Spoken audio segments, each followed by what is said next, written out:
क्या हो रहा है?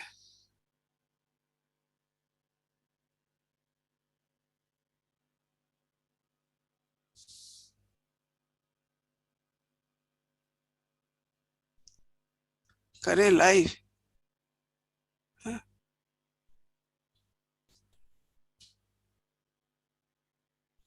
ये रूम इसको इस पे करते हैं, है ना?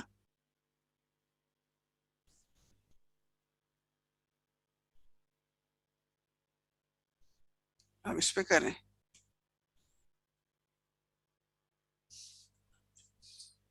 क्या करें? इस पे करें? क्यों इस पे करें?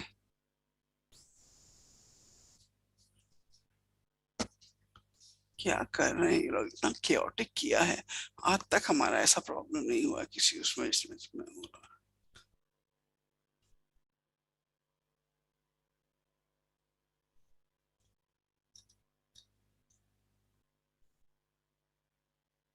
क्या करें?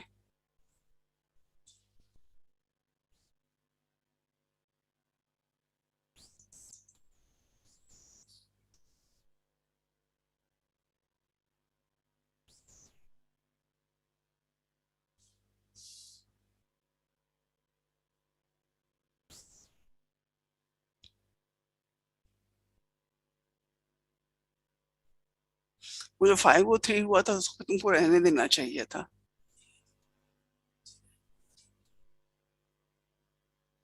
11-22 हो गए। Hello, check. Hello, check. Hello. Am I audible? Yes, am I audible? Yes, ma'am, you are audible. Okay. Should Okay. I start my paper? No, ma'am, we'll start. Once the moderator starts the proceeding, we'll let you know. Okay, ma'am? Okay. या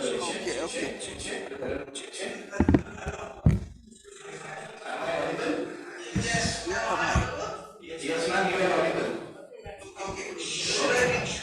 Should I start my paper? No, ma'am, we'll start. Once the moderator starts the proceeding, we'll let you know. Okay, ma'am?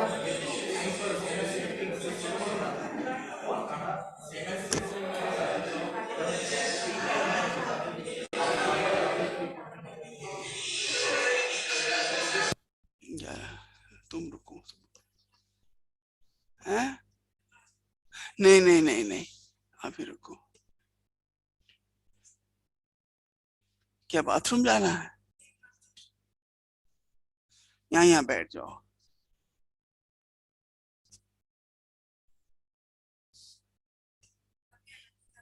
नहीं।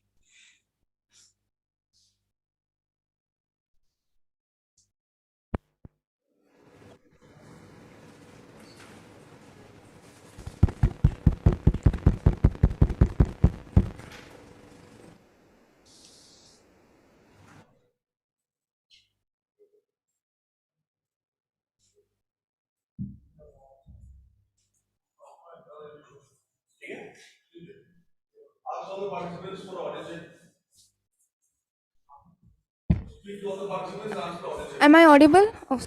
Yes. Am I audible? All the participants are there? Yes. Okay. So we'll begin with the session now. Good morning to all the dignitaries, respected professors and scholars. Welcome to the online academics technical session of Day 3, Second Media Conclave, organized by the Mass Communication and Journalism Department, Sister Nivedita University. This session will be chaired by respected Mr. Subir Dhar. Now I would ask Saikat sir to kindly felicitate him. Professor Subir Dhar is the Dean of the School of Humanities and of Social Sciences. He was formerly Professor of English and Director, School of Languages and Culture, Rabindra Bharati University. At present, he is the Director of the School of International Languages at Sister Nivedita University.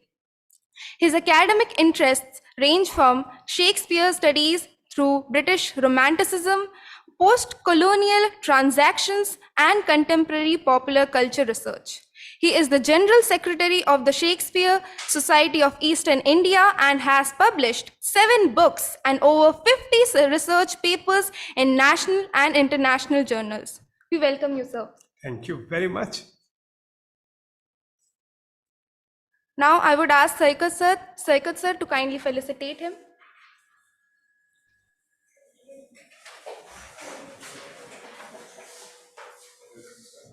Thank you.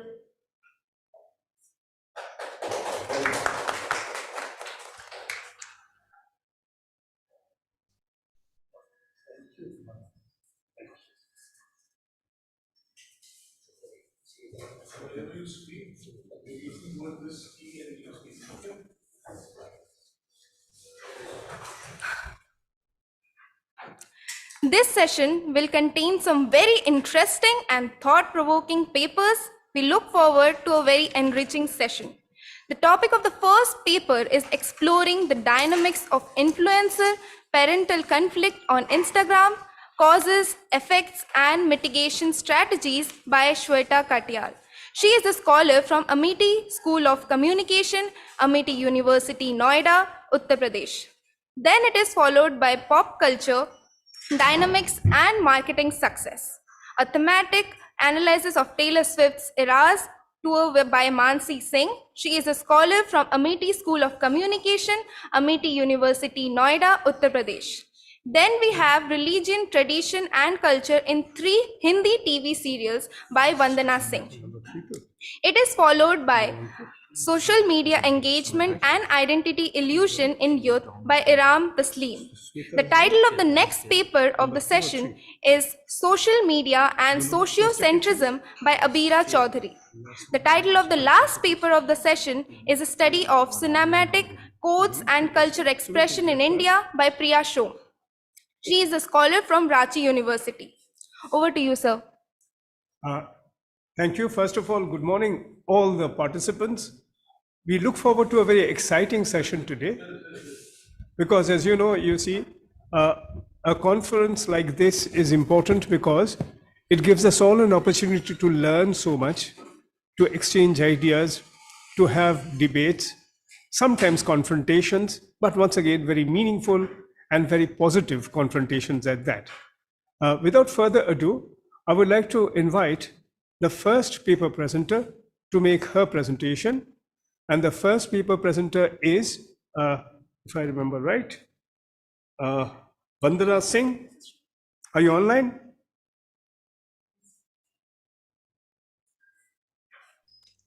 Yes, sir. Yes, I'm online. Can you hear me? Yes, we can hear you. Okay. So should I start? Yes, please. Okay. Once again, the regulations are we don't have too much time. So please try to restrict your presentation within the limited time that we have available. And we want to have some time for discussion later on after all the papers are presented. So please start. Okay.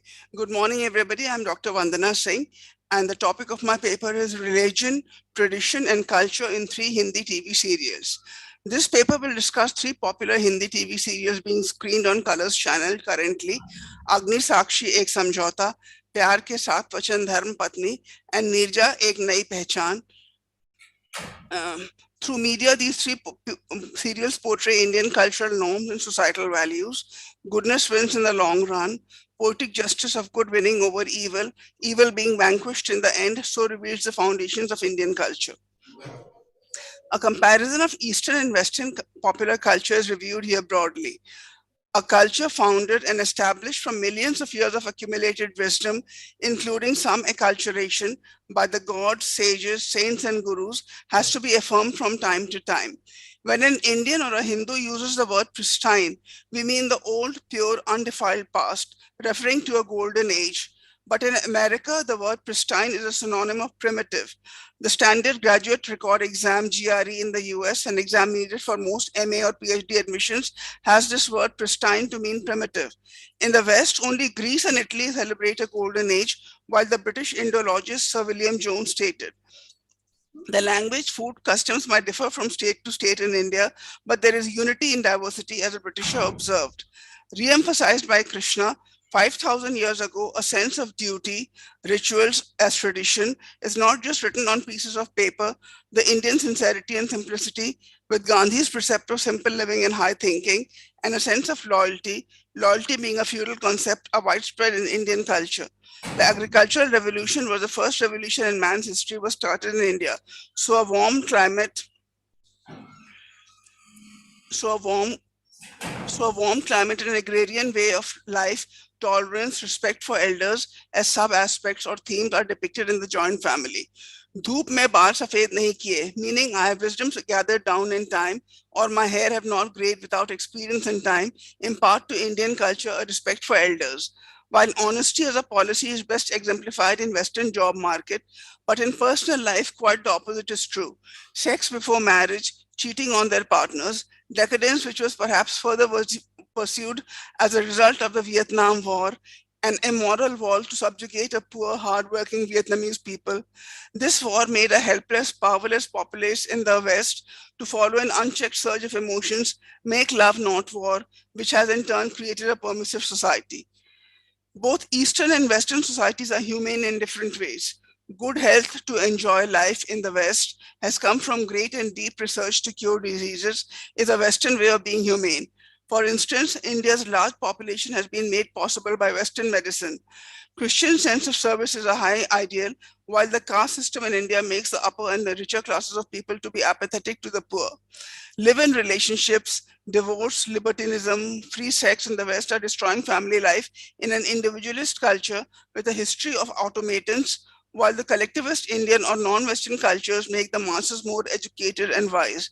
As both religion, that is Catholicity, and monarchy betrayed them in the past, so this anti-past bias in the West, which leads them to surge to make the present and future more foolproof and liberated in their ideals, while our people of the East or non-West are more tolerant and educated, if not literate. Materialism makes Western living more aesthetic and rich, while materialism makes villains in all the three in these serial chosen for this paper, as we believe in simple living and high thinking. Western colonialism and Semitic invasions has impoverished our masses and made many to be rootless or aping the West in all the wrong ways.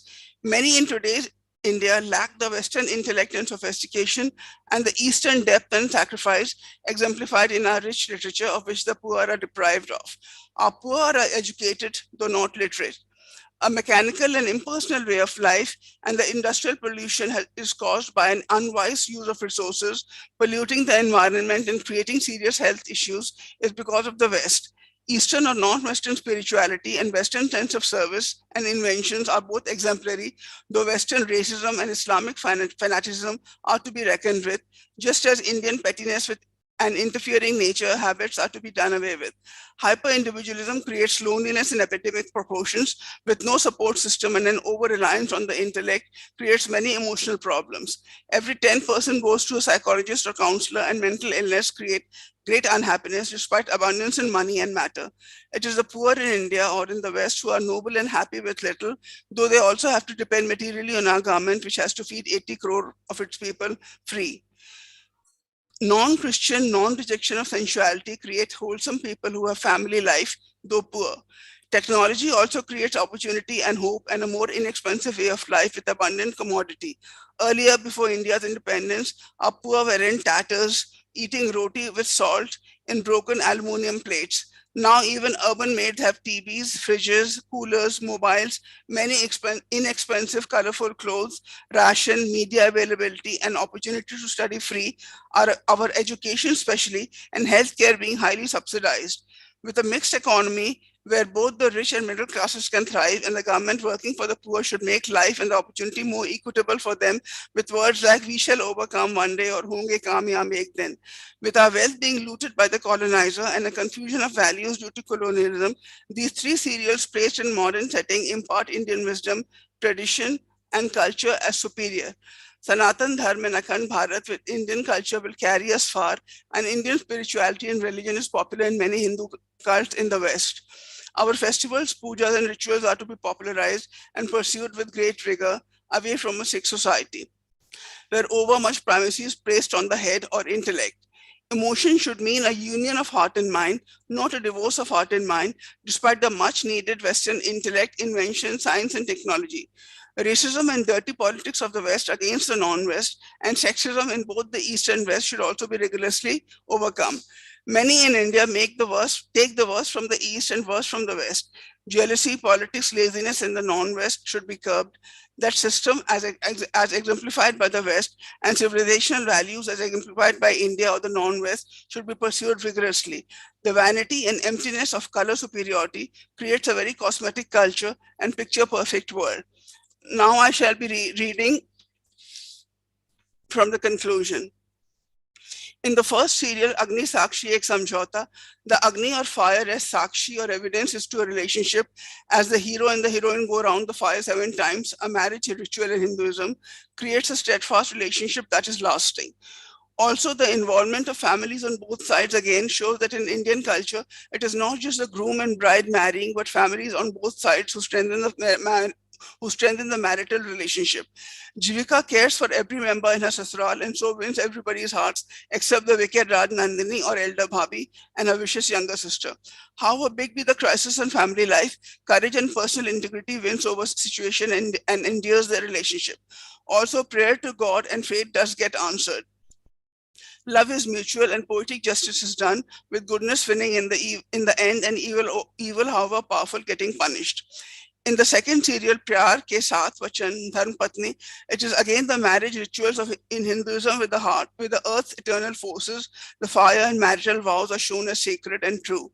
In this serial, again, the heroine's personal integrity, tolerance of insults, and fighting injustice, courage to say that it was the sacredness of the marriage that makes the hero finally fall in love with the heroine Pratiksha. He tells Kavya that she does not love her and that she leave the house. In the third serial, Nirja Ek Nahi Pehchan shows the humane side of how unfortunate women in brothels are and how Pratima longs for a normal life for her daughter Nirja. Nirja, like her name, meaning the lotus flower lotus, which rises from the thick, dirty, marshy slime. With no choice but to marry a mental patient, though scared of Abir at first, Nirja falls in love with him through constant association with him. But he forgets her after recovering. Nirja's fate, despite all odds, would be decided by the goddess she prays and her personal courage, even though she's evicted from Bijoy Bakchi's mansion. Human rights are above societal decisions of right and wrong and human prejudice, and everyone has the right to progress. So my conclusion, a religion evolving through millions of years of history proves that marital vows are inviolable, with religion and tradition overpowering and strengthening each other. The accumulated wisdom of ages sanctions continuity of culture, tradition, and religion. Thank you.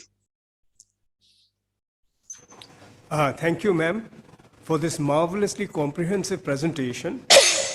This was one in which you had summarized a great deal of material in a very short time. And you did it wonderfully because your presentation was extremely clear, lucid, and I'm sure this is something that touched our minds and our hearts of everyone here. Thank you, sir. If I may say so, we would like to take the questions at the end of the session. Because, if we cluster all the papers together, sometimes it is more convenient for the organizers to organize these events. But once again, thank you very much, as I said, for this excellent presentation. Thank you, sir. But please don't go away. We'll have questions at the end. Yes. Thank you. Thank you, sir.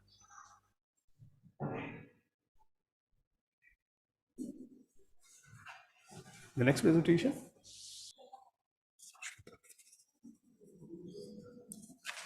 Is Shweta Katyal present over here? Yes. Am I audible? Yes, yes. Wonderful. You can start with your presentation. Thank you. Good morning to one and all present here. My name is Shweta Katyal, and I am a research scholar from Amity School of Communication, Amity University, Noida.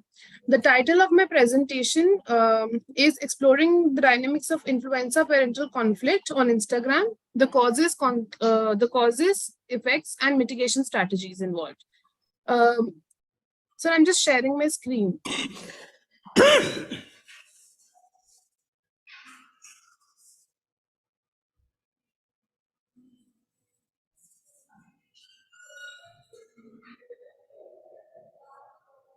Is it visible? Yes, it is visible.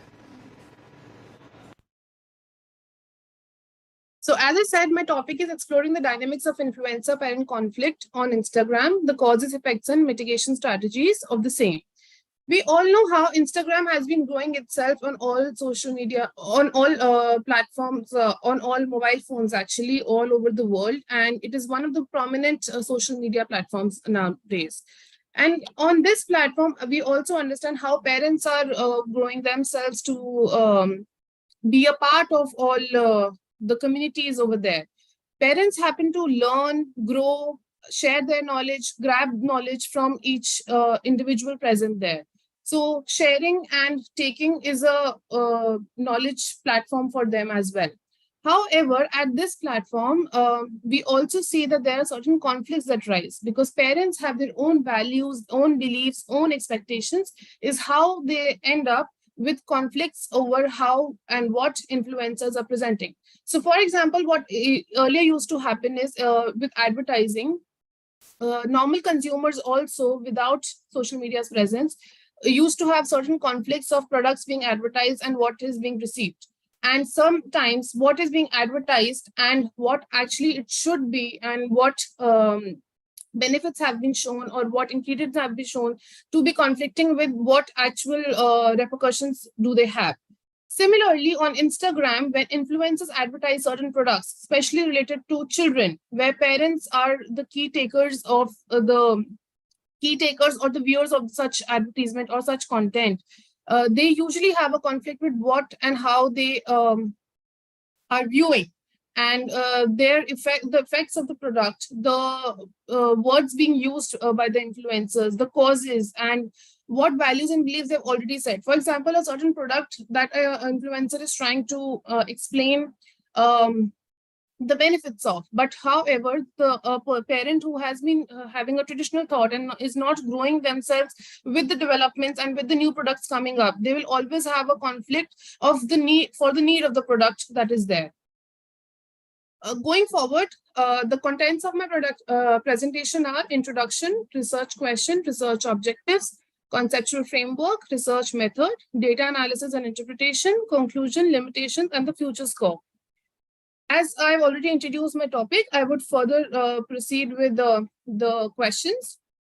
The questions to my research are: what are the key factors that contribute to the conflicts between Instagram influencers and parent consumers in Delhi NCR? What are the emotional, psychological, and behavioral consequences experienced by parental consumers as a result of conflicts? What strategies are currently employed by Instagram influencers and parental consumers to manage and potentially resolve conflicts on the platform? The objectives are to identify factors leading to conflicts between influencers and parents, to assess the consequences and impact of conflicts on parents, to analyze effective mitigation strategies to resolve conflicts. This is my conceptual framework, which I have divided into 3 parts: the input, the mediating, and the outcome variable. My input variable is the influencer who is on Instagram. The mediating variable is the content created by the influencer, which is in the form of pictures, stories, and reels. And my outcome variable is parent conflict. That is how an influencer creates the content, the parent views, and the conflict is created.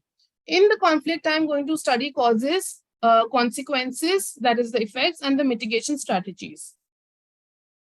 For my research methodology, my research is exploratory in nature. The sampling technique is simple random sampling. The research purpose is to examine, assess, and measure. Research approach is inductive. My statistical method that I've applied in the research out of the findings is linear regression analysis.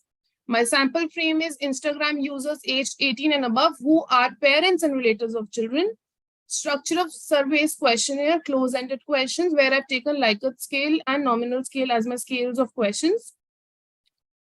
Question responses. My respondents, as I said, sample frame is parents and relatives of children who are users of social media platform in Instagram from Delhi NCR. The sample size that was calculated with N-power test was 246, and time horizon is from July 2023 to August 2023, that is 1 month. I have divided my study and the findings of the survey into three variable sets, with which I have further conducted the linear regression analysis. The first coding that I did was with the first objective. So whatever responses that I got from the survey, I had made certain codes out of it. These codes are linked with each objective that I have. So the first objective is to identify factors leading to conflict between influencers and parent consumers, and hence the two independent variables that I've taken from this particular objective is frequency of conflicts due to content differences and factors contributing to conflict. Now I have, in my overall study, I have taken because one of the major codes that was dependent variable out of the survey findings was emotional well-being impact. I have used this dependent variable in all three of my objectives. And in the first, where I'm talking about factors, I have taken all the factors into independent and the emotional well-being into dependent. Similarly, in second, where I'm talking about consequences, there also my dependent variable would be emotional well-being. And in the last, where I'm talking about mitigation strategies, my third objective, there also my dependent variable will be emotional well-being. So where there is dependency on the independent variables playing their roles and creating effects, consequences, and strategies of resolution, how they are impacting emotional well-being is what I'm going to study through this statistical analysis, which I've conducted through linear regression analysis. Beginning with the first one, to identify factors leading to conflict between influencers and parents. My dependent variable, as mentioned, is emotional well-being impact. Independent variable is frequency of conflicts due to content differences, and the other one is factors contributing to conflicts. While I divide this, this is my linear regression analysis table. The first part of this is model summary, where the R-square value is 0.094. That indicates 9.4% of the variance in emotional well-being impact, which is explained by independent variables here. So there is out of the whole population, that is 247 responses, 9.4% of the responses or the variance shows that how emotional well-being is impacted by the independent variables. The adjusted R-square is 0.087, considering the number of predictors in the model. The adjusted value suggests that around 8.7% of the variance in emotional well-being impact is explained while accounting for the model's complexity. The standard error of estimated 0.459, which represents the average amount by which the predicted values may deviate from the actual value. This is my ANOVA result, which suggests that sum of squares for the regression model is 5.363 with 2 degrees of freedom, that is DF. The mean square is 2.681. The F statistic is 12.731. And the associated p-value is 0.001. This indicates that regression model as a whole is statistically significant in explaining the variance in emotional well-being impact. The sum of squares for the residuals is 51.390 with 244 degrees of freedom. The mean square for residual is 0.211. So out of 246 responses, 244 of them happen to be the residuals. The total sum of squares is 56.753 with a total of 246 degrees of freedom. Next is my coefficient table. Here, the constant value is 0.932. This represents the predicted emotional well-being impact when all other predictors are 0. Frequency of conflicts, this variable has an unstandardized coefficient B of 0.346 with a standard error of 0.079. The standardized coefficient is 0.266. The T statistic is 4.371, and the associated p-value is 0.001. This suggests that an increase in the frequency of conflicts due to content differences associated with a significant increase in emotional well-being impact. Next is factors contributing to conflict. This variable has an unstandardized coefficient minus 0.067 with a standard error of 0.028. The standardized coefficient is minus 0.148. The t statistic is minus 2.423 and the associated p-value is 0.016. This suggests that an increase in factors contributing to conflict is associated with a significant decrease in emotional well-being impact. So to summarize the first objective, the regression model indicates that both frequency of conflicts due to content differences and factors contributing to conflicts are statistically significant predictors of emotional well-being impact among parental consumers on Instagram. The model explains a small but significant portion of the variance in emotional well-being impact.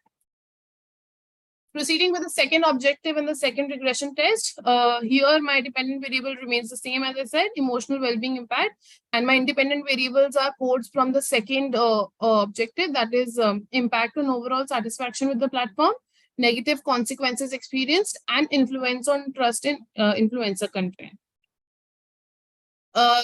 These are the variables entered. My model summary is the R-square value is 0.036, indicating that approximately 3.6% of the variance in emotional well-being impact is explained by independent variables in the model, which suggests that the model has relatively low explanatory power for emotional well-being impact. The adjusted R-square is 0.025, considering the number of predictors in the model. This adjusted value suggests that around 2.5% of the variance in emotional well-being impact is explained while accounting for the model's complexity. The standard error of the estimate is 0.474. It represents the average amount by which the predicted values may deviate from the actual values. The ANOVA results state that the sum of squares for regression model is 2.068 with 3 degrees of freedom. The mean square is 0.689. The F statistic is 3.063, and the associated p-value is 0.029. This indicates that the regression model as a whole is statistically significant in explaining the variance in emotional well-being impact. The sum of squares for the residual is 54.685 with 243 degrees, and that means 243 responses out of 246 of freedom. The mean square for residual is 0.225. The total sum of square is 56.753 with a total of 246 degrees of freedom.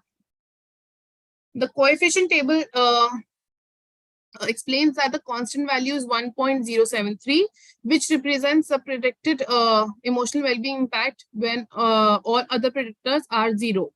The first code is impact on overall satisfaction with the platform. This variable has an unstandardized coefficient of minus 0.051 with a standard error of 0.033.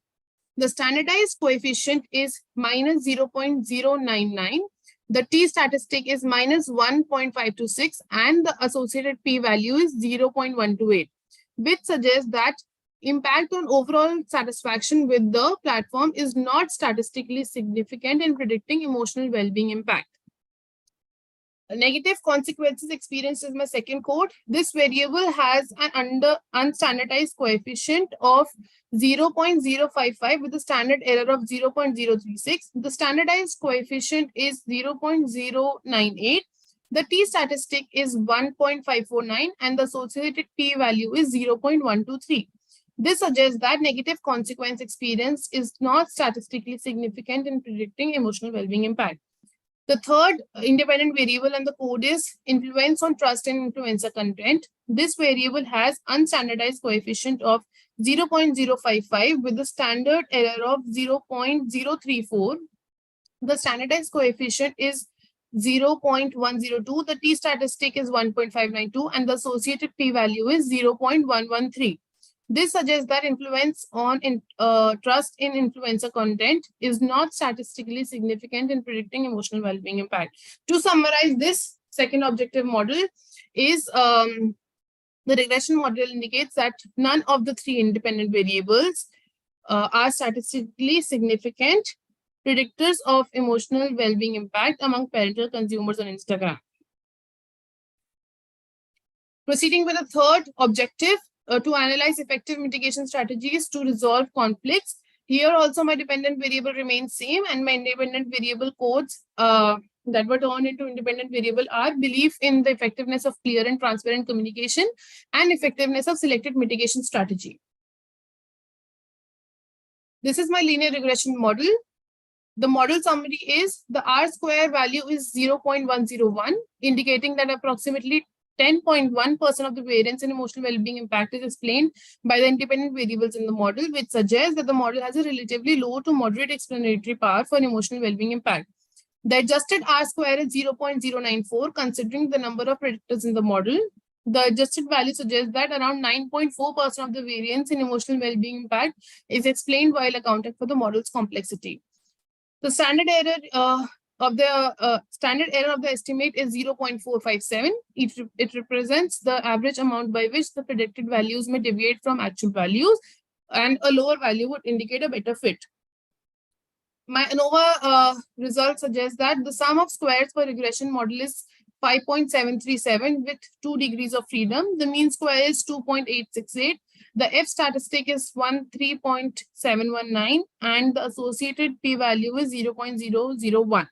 This indicates that the regression model as a whole is statistically significant in explaining the variance in emotional well-being impact.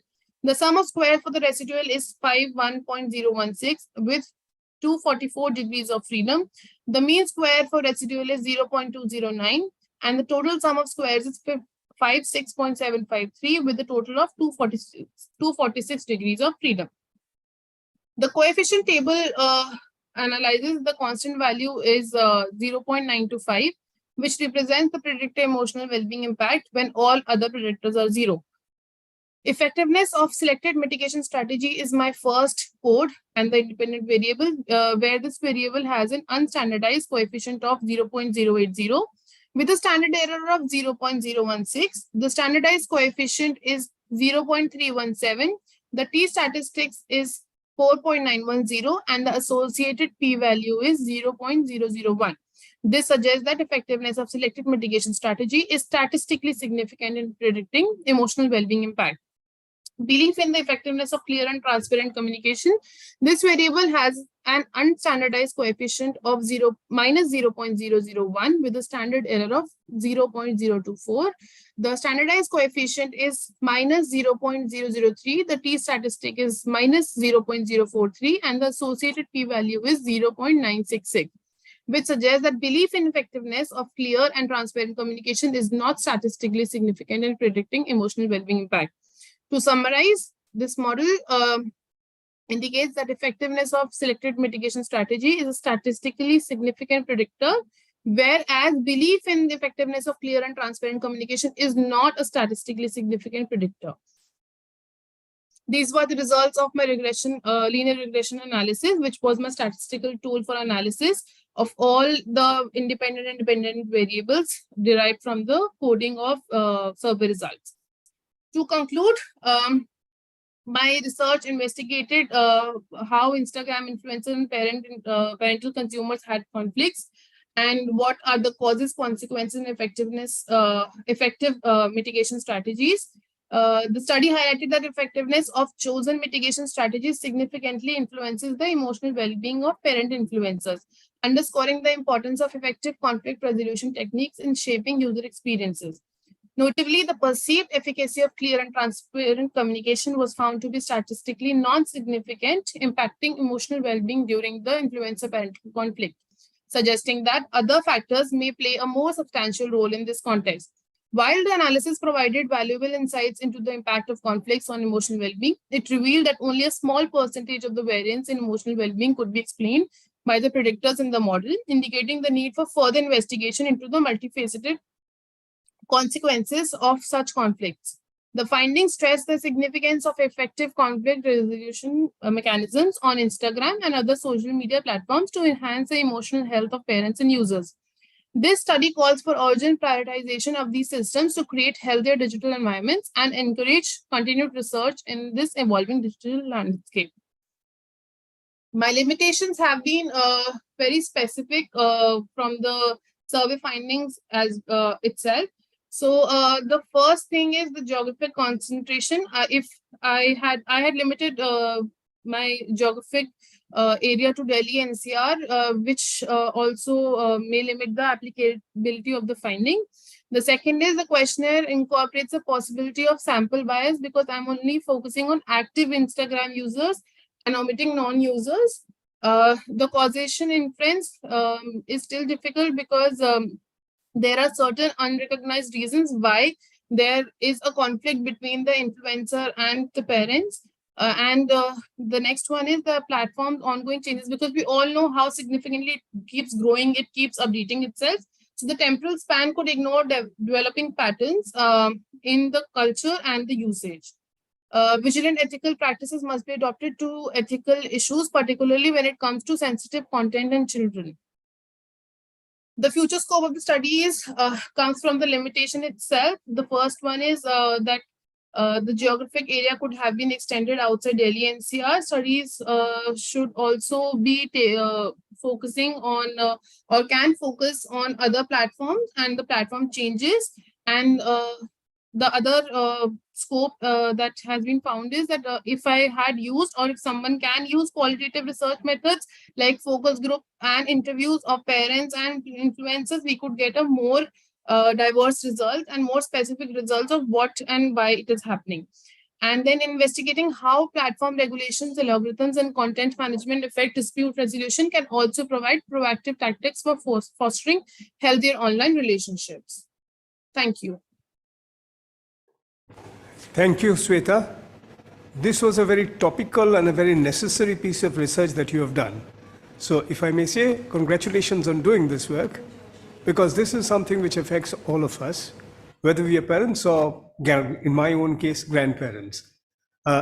This was a very statistical observation, a very empirical research that you have done. I'm sure there will be discussions on your paper later on, but thank you once again. And maybe I move on to the next presentation.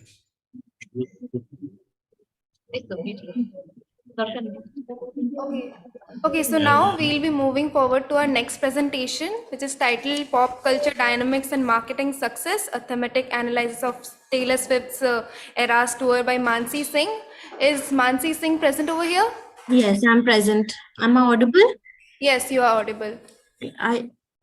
Good afternoon, sir, and my fellow panelists. It's a great opportunity to be presenting my paper at this conference. I will just share my screen. Let me know when it's visible.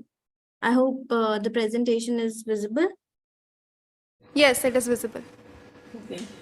My name is Mansi Singh. I'm a research scholar at Amity School of Communication, Amity University, Noida. The title for my paper is Pop Culture Dynamics and Marketing Success, a thematic analysis of Taylor Swift's Era Tour. So, before I begin with my presentation, if anybody is an ardent social media follower or has been following the news lately, Taylor Swift, who is a 12-time Grammy Award winner, she is creating buzz all over the internet. She is in the news for having the biggest concert in the history ever. So she has already broken the records of the most tickets sold by an artist in a single day, which was 2.4 million. And at a recent concert in Seattle, USA, her fan engagement was to an extent that the seismic activity was recorded of 2.3 magnitude.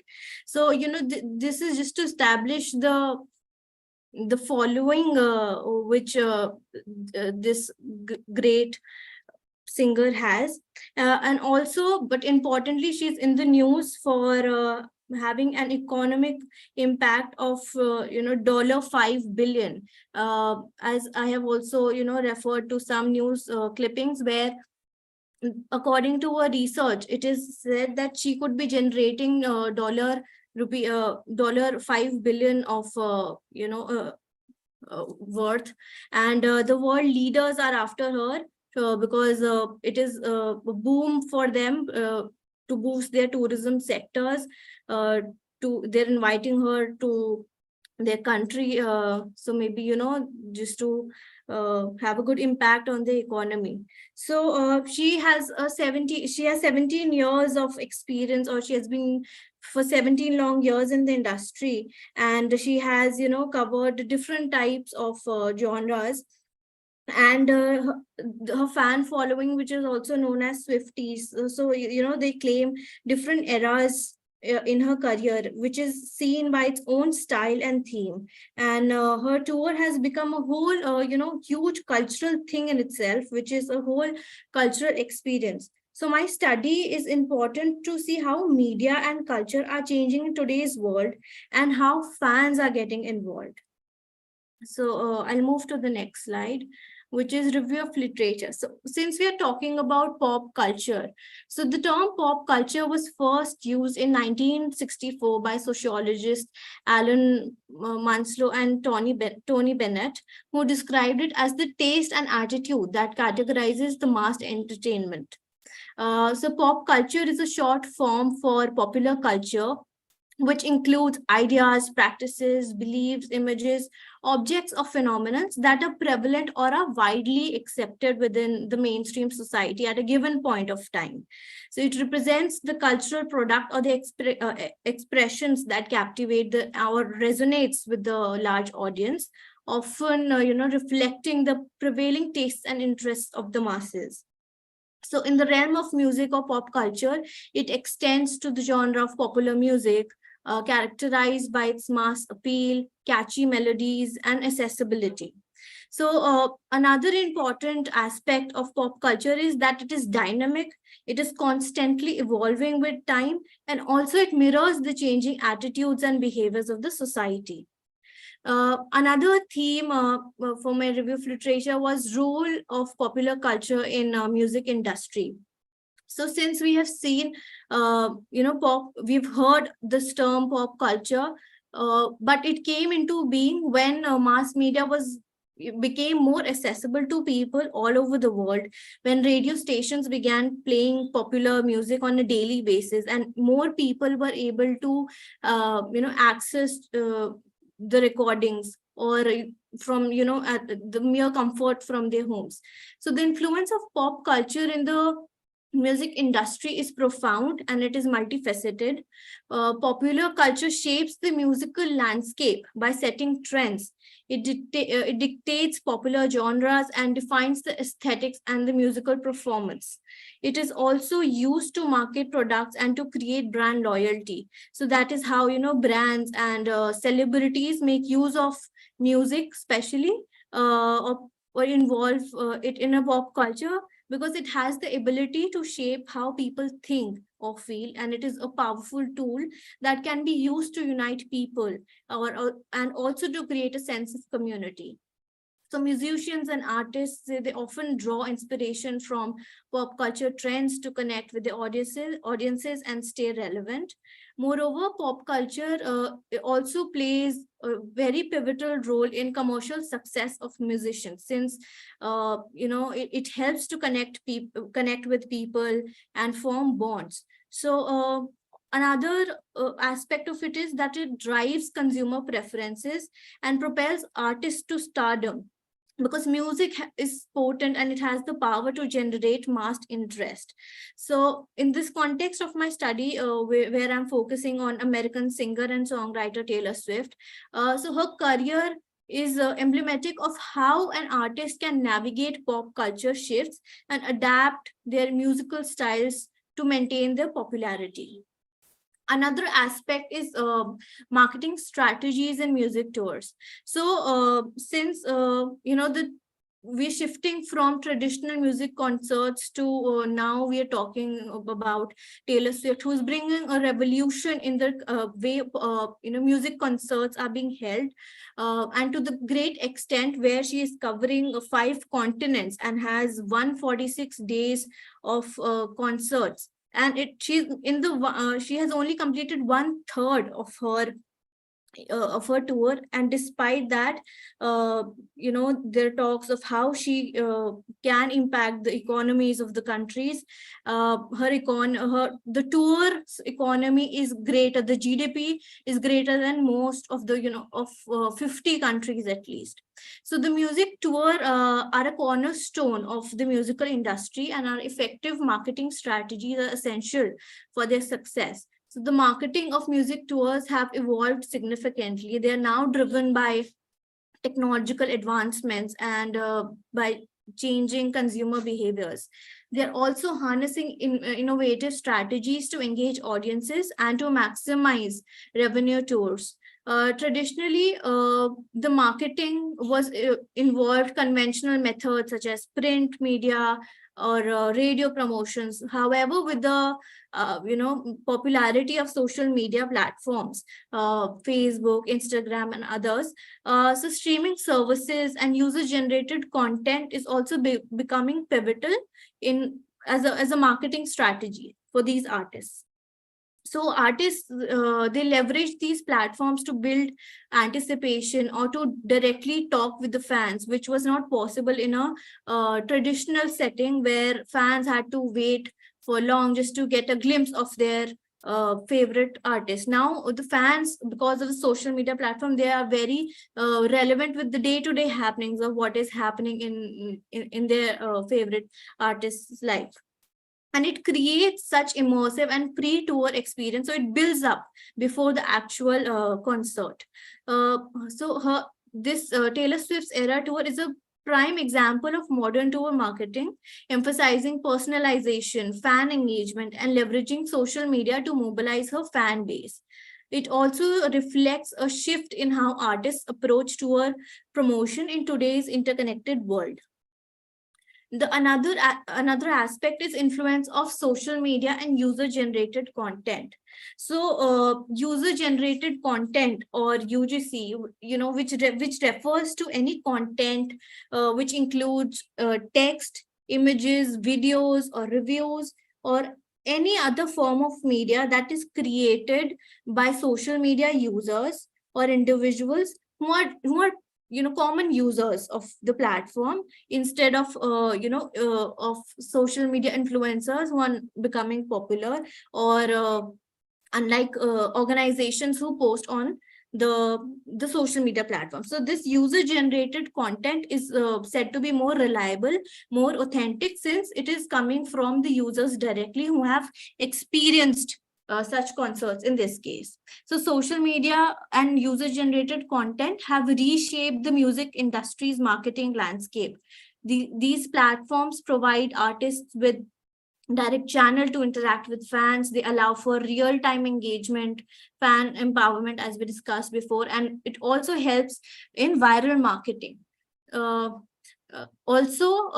It includes fan-generated content, which is photos, videos, and testimonials. So it becomes a driving force to engage other users or followers of the artist who come across these content generated by normal users and are convinced to attend these concerts.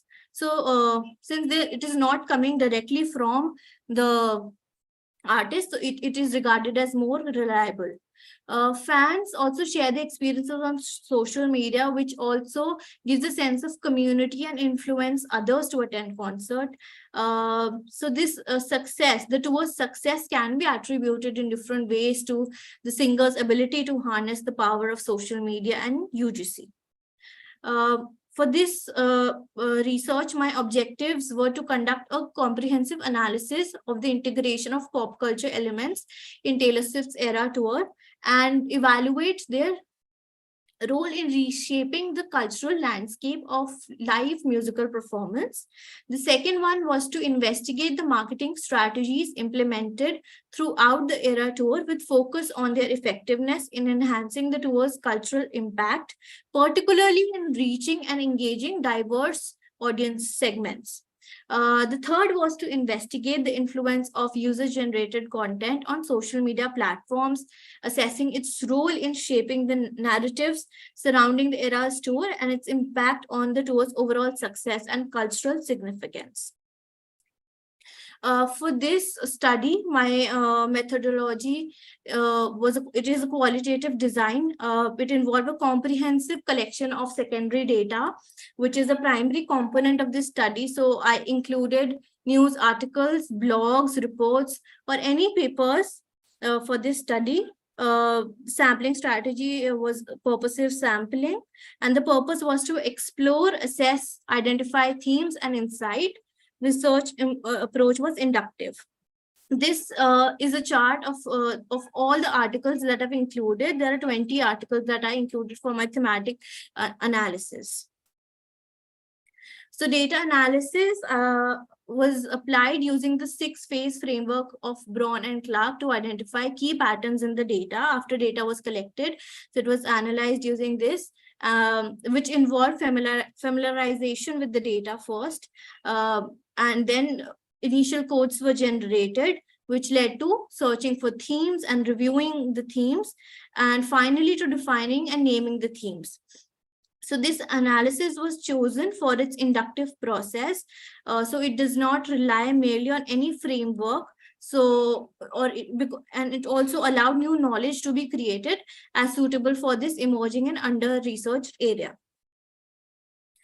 This is an illustrative analysis of how I have found out codes, and from them I've generated initial themes, and then in the third column are my focus themes, and finally reaching to the themes. So finally I was able to generate 4 themes, which include transforming live musical performance experience, cultural impact and audience engagement, marketing strategies and fan devotion, and lastly, user-generated content and narrative shaping.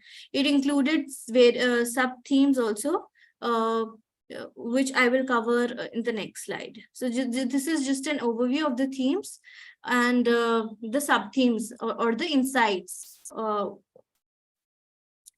these are to conclude it. There are basically 4 themes, and it comes out from thematic analysis that the Taylor Swift's Era Tour has transformed live musical performances. It is a unique experience because it has successfully encapsulated her musical evolution, which is 17-year-old long, allowing audiences to revisit different phases of her career, from country music to pop, and then pop music to also indie folk. So this tour was very immersive because it also included set designs, visuals to bring out each era's music landscape to life, enhancing the overall experience. It also had the ability to seamlessly transition between musical styles and aesthetics, which kept the fans engaged throughout the performance. And it was her stage presence and energy which was contributed towards success, making it more just than a concert. Another impact is the cultural impact and the audience engagement. So this tour has left a significant mark on the cultural landscape, drawing fans and celebrities alike to this show. So the biggest Hollywood stars all over the celebrities from all over the world have been involved or are generating content themselves on social media after they attended this concert, which is keeping the engagement ongoing. So it has been extensively covered by media also, and it has become a significant part of the entertainment conversation. So the tour's fan-friendly approach, also known as tailgating, which comes from the term tailgating, which refers to picnicking outside the stadium. So there was huge demand for the tickets, and when the tickets were not available, so these fans were found picnicking outside stadiums for free listening parties when the concert was happening inside, and when they were not able to get hands on the ticket. So this is the impact of this tour, that we're coming up with new terms also, tailgating. And it has such friendly approach that it fostered a sense of community and inclusivity amongst fans. So its timing, especially in a post-pandemic world where live music experience holds great value, it has contributed to its special appeal. So now coming to my the second objective, which was to study the marketing strategies. So it came out that Taylor Swift, she has employed great marketing strategies, which is why it is a 3-long-hour concert, and it has already happened many of times. Still, the buzz does not seem to lessen in any way. People are eager to still follow it. So the Taylor Swift's marketing strategies, it includes surprise guest appearances, extensive use of social media, which has played a crucial role in the tour's success. The record-breaking ticket sales, attendance records, and economic benefits to cities are also attributed to its strategy. So it's not just the users who are getting benefit or promoting it, the government are also getting into it because they want to boost their economies or the local areas, local businesses, tourism especially. The dedicated fan base, which is also known as Swifties after her name, has been a driving force behind the tour's success, creating a sense of community. So, and the artist's personal connection with her audience and her work ethics have further solidified her fan devotion. Now coming to the theme, which includes user-generated content and narrative shaping. As I've already discussed what user-generated content is, social media platform, it is playing a significant role in shaping the narrative around the Eras tour. Fans' enthusiasm and creativity in sharing their experiences have contributed to the tour's cultural significance. So it is just not the marketing strategies which are being employed by the artist.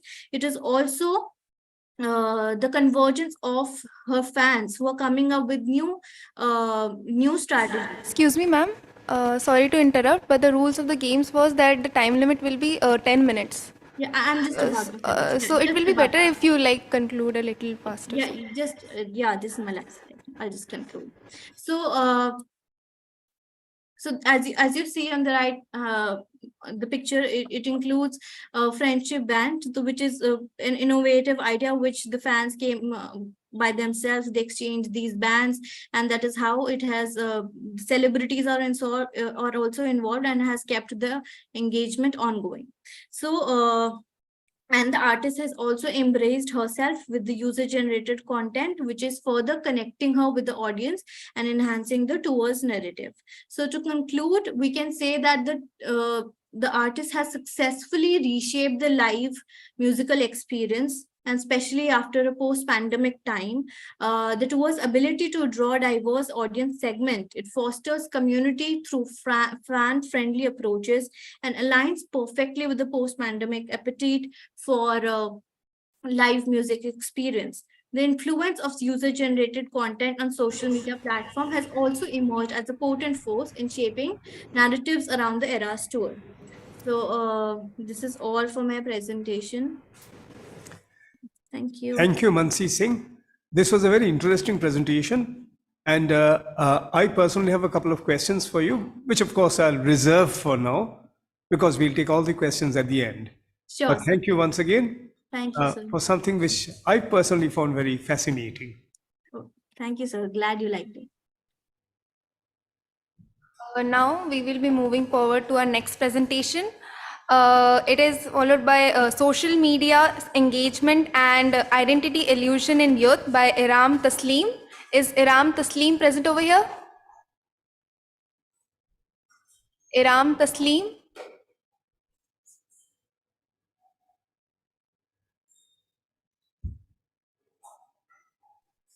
Yes, ma'am, I'm present here. Is I'm audible? Yes, you are audible. Okay, you may start. Okay, ma'am. Myself, Iram Taslim. I am a junior research fellow from Haridev Joshi University of Journalism and Mass Communication. And today, the topic of my presentation is social media engagement and identity illusion.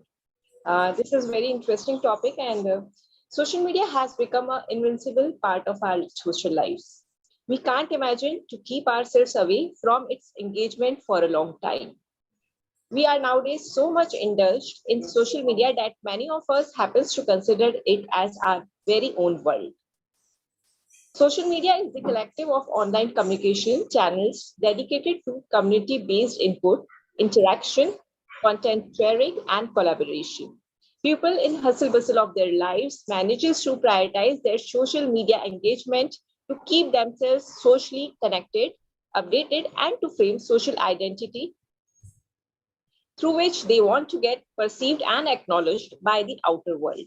In this scenario, social media seems to provide kaleidoscopic view of life, which attracts youth in a way where they can get rid of all worries and struggles of their life and live in a world of their own choice.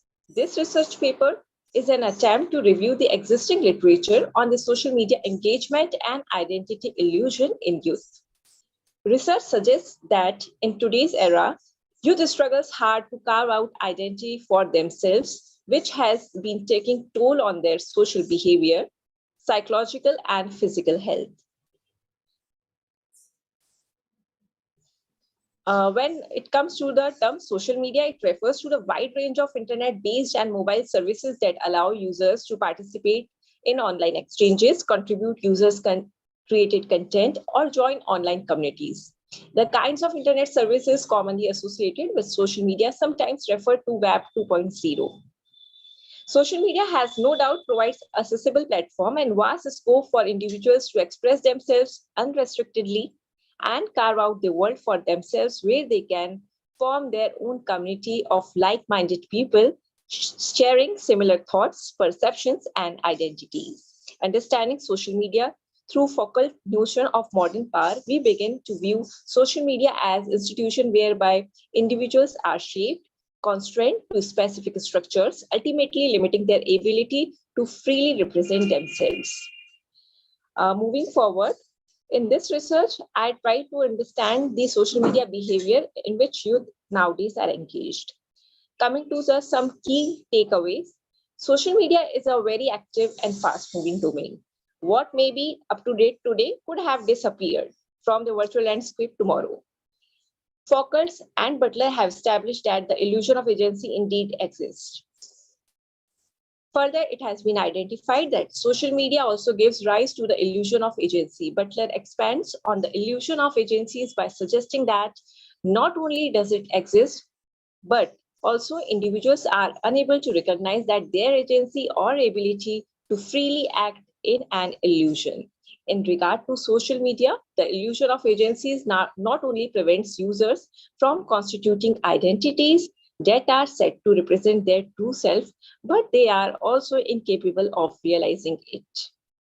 An individual's autonomy on social media exists to the extent that users are able to choose from the choices offered to them.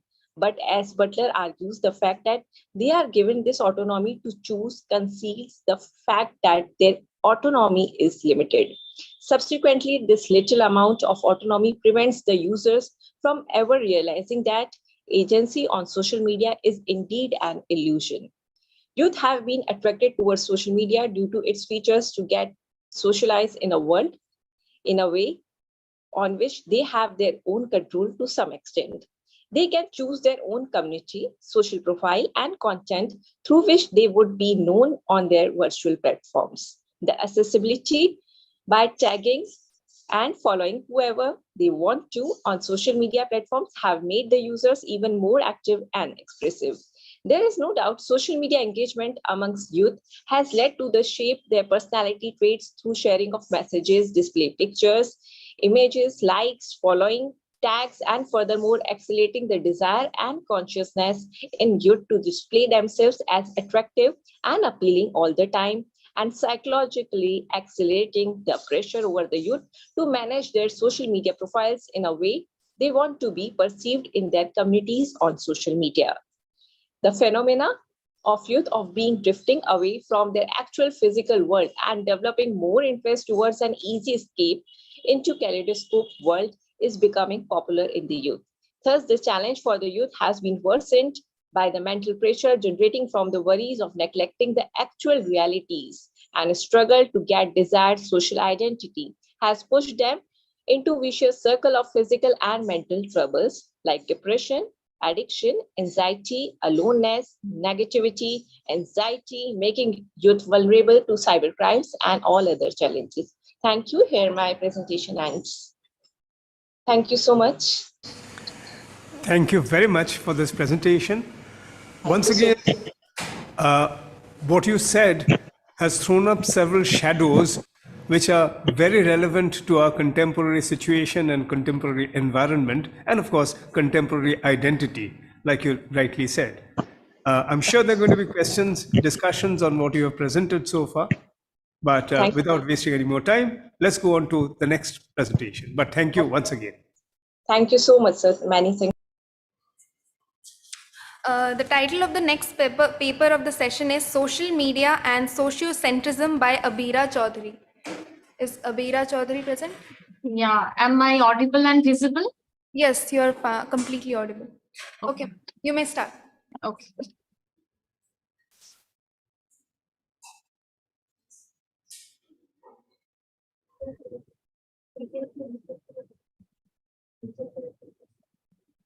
Just give me a second. I'll be sharing the screen. Come on.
Okay, is the screen visible? Yes, it is visible. Okay. Very good afternoon to everyone present here. And I'm Abira Chaudhary. The title of my study is Social Media and Sociocentrism. Social media, being a web-based platform, has invasively increased the volume and scope of communication, with its impact and influence in almost every possible domain. Its growing acceptance and human dependence is transforming it into a powerful tool of mass communication and information gathering device in all spheres of life. With its pervasiveness in mass human response and change in thought process in social, environmental, political, humanitarian, and psychological context. Sociocentrism, on the other hand, is a tendency to assume the superiority or rightness of one's own social group. Sociocentrism is the tendency to look at the world primarily from the perspective of one's own social group or society. It is based Excuse me, and ma'am. devoid. Yeah, Sorry to interrupt. Are you presenting any PPT? It's not showing actually. it's not showing. No. Okay, just give me a minute. Should I read out then? Means should I just present? No, if you can do that. You can certainly do that. I mean, you're clear enough and we can understand what you're saying. Okay, sir. Okay, fine. I'll continue. Sir. Okay, ma'am. Okay. Sociocentrism, as I was talking, is the tendency to look at the world primarily from the perspective of one's own social group or society. It is biased and devoid of any critical thinking. Sociocentrism is a picture of the world putting society at the center of the universe, understood as a product of human interaction. This particular study, of course, social media today in whatever form is believed to have considerable power of pervasiveness. It is emerging as a popular communication and connection mass sensitization tool with the young urban netizens for its strong human acceptance and dependence. It has not only silently but conspicuously entered into our daily life, influencing mass response and reaction, but has generated a feeling of we among them. But the point of concern is whether this feeling of we is actually an aspect of group interest leading to sociocentric thinking or a growing need for the acceptance of reality. The aim of my study is to investigate the nature of impact social media creates on sociocentric thought process of its young users. Sociocentric thinking, even though it appears as a complete contrast to egocentric thinking, is intricately connected to it and acts as a barrier to critical thinking and consequently impacts and impedes the nature of objective and effective communication pattern and style of the netizens. The objective of this study is to understand the nature and impact social media creates on its users in the context of sociocentric thinking, continued group influence vis-a-vis acceptance of rationality, and introspects and analyze the associated socio-psychological outcomes. The research has been carried out on a purposive sample consisting of young netizens who are frequent and active users of Facebook, Instagram, and YouTube. The study has been done with a purely qualitative research approach using discourse analysis technique on focus group interviews to study the nature of influence social media creates on the sociocentric thought process and the nature of social polarization, if any, of the young netizens. The methodology of this study is a purposive sample consisting of 28 participants have been taken for a focus group interview who are frequent and active participants and visitors of YouTube, Facebook, and Instagram. This 28 participants include 6 teachers from schools and colleges in the age group of 26 to 33, 10 college-going students in the age group of 18 to 24, 9 corporate and self-employed professionals in the age group of 25 to 32, and 3 homemakers in the age group of 27 to 32. The data collection technique employed here are the focus group interview. The purpose of the study was told to the respondents who were interviewed on a semi-structured questionnaire framed on a set of variables. The secondary data, the books and the related papers, were used for framing the set of variables used for the questionnaire for the interview.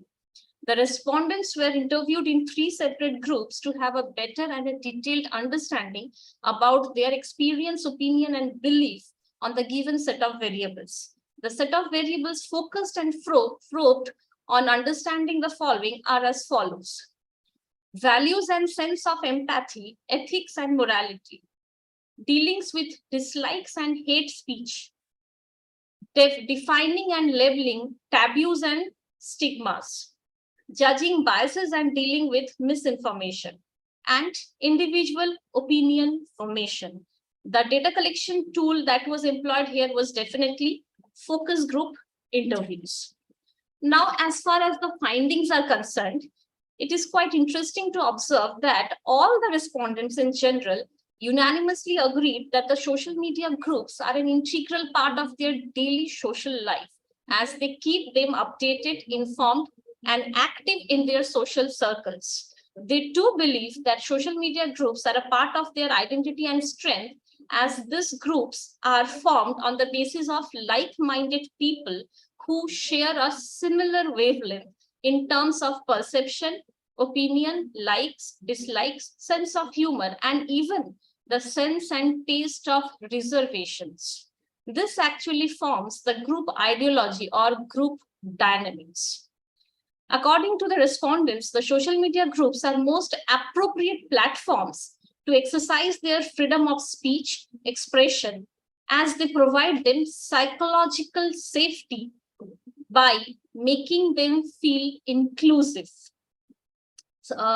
Consequently, mass response and reaction to social and cultural issues shapes up effectively and immediately as the social relationships are interconnected in nature in these groups. However, some respondents do believe that the sense of empathy and ethics are much deep-rooted and come to surface automatically and naturally. A deep introspection of the interviews suggests that the sense of empathy, ethics, and morality is pre-decided, preconceived, deep-rooted notion or perception built upon the socio-psychological background of the respondents. When it comes to dealing with bias and misinformation, all the respondents are quite alert and think and evaluate critically and refer to multiple narratives before arriving at a judgment or conclusion. As for the opinion on social dogmas, as the data collected, individual opinion formation and thinking innovation is appreciated and cultivated in social groups, which ranges from socio-political, economical, environmental, and psychological to cross-cultural. New business ideas, fusion recipes, cocktail fashions to coining prose and poetry, these groups applaud and contagiously irrigate out-of-the-box thinking. According to the respondents, the social media groups play a pervasively pivotal role in developing cross-cultural sensitivity. The social rituals and customs across almost all cultures have undergone a huge transformation owing to the influence of cross-cultural acceptance, which can be observed in blended rituals, say of Mehendi, Sangeet, Haldi, Bhangra during wedding celebrations, both in intercaste and within caste in all group posts. But when the respondents were asked about the idea of marriage on relationship, most of the respondents preferred being conforming to the standard norms of the society and family. So this study is an attempt to understand the nature of mass response and reaction witnessed in the social media group and introspects the individual social experiences vis-a-vis complex inter and intra-dynamic group dynamics and interactions. The objective of research is to study the nature of the impact caused upon the thinking abilities of the social media group users. We know no form of media has ever been able to be completely objective. It is controlled by motive, agenda, popularity, priority, and the publisher's own experience and perceptions. Hence, it becomes very, very important to understand the internal language of the media before we draw a conclusion. The study reveals that the social media groups are certainly promoting echoed response and reaction to all concerned issues and providing a platform to the non-vocal users to express their freedom of speech and expression judiciously and actively. It does imbibe a sense of belonging in a community and oneness, fostering empathy besides inculcating a sense of unbiased logical decision-making skill. But when it comes to dealing with deep-rooted socio-psychological issues such as taboos and stigmas, it is a bit conservative and maybe unconscious about its reservations towards the social dogmas, exhibiting traces of social polarization. There is an underlying likability factor in the mindset of the group members, which influences the nature of collectivism in the group. Social media is considered as one of the most effective, invasive, and permeating means of creating a more connected and an open world, which is a modern goal. But nevertheless, with its high human dependence and wide acceptance, begets a world with subdued hues of false polarization, bias, and collective favoritism. Thank you. Thank you, Abhita Chaudhary, for this very insightful representation into a topic that is central to any study of media today. Once again, I found it very interesting, and I have one or two responses which I shall share with you a little later, possibly. But once again, thank you. Okay, sir. Maybe now move to the next presentation. So the title of the next presentation of the session is A Study of Cinematic Codes and Cultural Expression in India by Priya Shom. Is Priya Shom present here? Yes. I'm kindly. Yes, ma'am, I'm present here. Yes. Good morning. Okay. Good morning. Good afternoon. Good afternoon, and thank you for this opportunity to let me do the presentation. And Tell us something about yourself, where you're from. I am Priya Shom. I am from Ranchi, and I am an assistant professor in Amity University, Ranchi. Even I'm a research scholar from Ranchi University English Department. Very good. PhD research scholar. Okay, ma'am, you may start.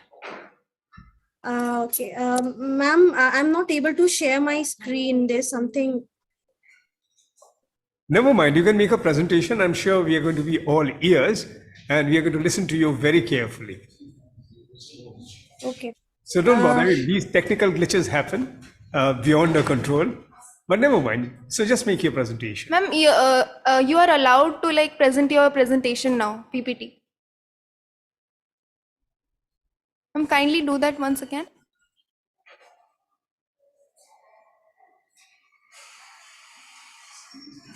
Ma'am, kindly try to share your Is it screen. visible? Yes, now it's visible. So my topic is study of cinematic codes and cultural expression in India. First thing I would like to tell that cinema is a medium which connects, it captures the attention of the people. It tries to bring about a revolutionary change as well. A very powerful medium, and which can be utilized by the filmmakers in many possible ways, which they are actually doing. And our culture is also being protected, preserved, and also it is maintained through the films. And how it is being done, what are the things, I'll talk about it through my presentation, and I'll mention it in my research paper. I have mentioned it. So cinema and culture are correlated, we can say, as it clearly provides a glimpse of the country, the state or region, their rituals and practices. Indeed, we can say that cultural depiction is much apt requirement for the filmmakers to connect with the target audience. Definitely, if the target audience, they get a glimpse of their own culture, it becomes much more connective for them. Like, we can take examples of many films which are like that. Cultural depiction in films like Pother Pachali, in films like Devdas also, where the cultures have been portrayed in a rural culture. In Pother Pachali has been depicted very aptly by none other than the well-known director Satyajit Ray. Then in Devdas also we see some other glimpses where the Bengali culture has been showcased, whatever the festivity is, how they celebrate it, and not only this, basic small rituals, many other things in all the other kind of films, which we will go through in the next slides. I will talk about it. So the audience and their culture representation, it actually acts as a tool, as a bridge to make them better understand any social cause. We can take some examples. Like, if at all it is represented culturally, any social cause, like we have some campaigns or something, if it is being represented via their cultural aspect, it will be much more clear to them. Okay, the films play the role of elixir to keep the age-old folk culture also alive. The festivals, even the good old practice of joint family system has been depicted in many of the films, which promote such kind of good things which existed, and still it will be continued. Then the research paper also talks about the few other things, like the food of various other cultures, the festivals, the fiesta, every other thing is there. Now, this has not only helped the global village concept accelerate, but also accept the different cultures imbibing the good practices into our country as well. Now, by this, we can see that Indian culture is also being accepted, or they understand what exactly this festival is in different other countries. If the films are showcased in different other countries, they get to know what this culture, Indian culture is, what are the things, how they do it. Some good things they can also imbibe from Indian culture. They can understand, and they can do things accordingly. Similarly, we have a few other aspects, like we Indians also, we accept few good Western practices, or maybe some Korean things also, their food habits, or maybe their certain things which are really good. So cultural acceptance becomes much more easier if it is showcased through films. Certain good things can be easily accepted. That's what my research is talking about. Now, this paper also highlight about various other culture which Indians are definitely crazy about. The Western culture, their dress, their language, English, and many other kinds of things. Youth of our nation are slowly exploring other cultures as well. We have a lot of craze about the Korean culture, how they are talking, how they are eating, and all these things. But that doesn't mean that we forget our culture. That means our Indian filmmakers, they should pace up with the Korean filmmakers. Whatever things they are, the technologies they are using, or the other things they are showcasing, that can be utilized even by the Indian filmmakers. So accepting good things from their culture is also a part of, whatever we have accepted, that is also being showcased through this research paper. The research methodology used is of qualitative nature. I've used case studies of various films, and it plays the major role in bringing about the connection of culture and films. And the significance of this research paper, it is to analyze the films which depicts Indian culture wholeheartedly and reflections of other cultures. Well, one major significance is that these films, they not only showcase the good part of the Indian culture only. If at all there are some social evils which existed along with the cultures in the rural areas, that is also showcased so that it can be eradicated totally. And we get a glimpse of this even in the film of Satyajit Ray, where he showcased, besides showcasing the wedding ritual, besides showcasing the jatra and Apu, how he is trying to be a part of it, how he is imitating things and all, he also showcased the poverty and the culture of the rural people, how they are struggling, what things can be done. Though maybe it has been criticized, but yes, it is the reality which has been showcased there. So some social evils also can be eradicated. The age-old concept that in rural areas we cannot have the washrooms, the toilets, has been showcased in some films like Toilet Ek Prem Katha, which portrays that, okay, fine, you have to use toilets and what can be the condition. So the culture, the good part of it, the bad part of it, and how to utilize films, that my research talks about. Even in films like Padman, well, today we had a MHM campaign, menstrual hygiene campaign. We went there and today itself I went there and we understood that how people are naive enough to utilize things. Rural people, they do not have much concept about it. So through films also we can create awareness, and it has been continuously done that, okay, fine, what exactly is menstrual hygiene, what can be done, how it is beneficial. So film can become an effective medium to both promote our culture as well as to stop certain malpractices which existed in our culture. Well, moving ahead with the aims and objectives, depiction of rich old culture of Indian culture through films has been there. To observe global village concepts and acceleration and acceptance of different cultures, their good practices. Next objective is that it focuses out whether the films are blossoming with culture of modern India, modern Indian youth, and depiction of their cultural needs. Now, if we talk about modern India and the youth, what their culture is, we cannot just stick to our old culture. Yes, we have a lot of good things there, but the modern youth, they are very open to certain things. It has been showcased in certain films of Ayushmann Khurrana as an actor that what is the concept, why people are not accepting these things.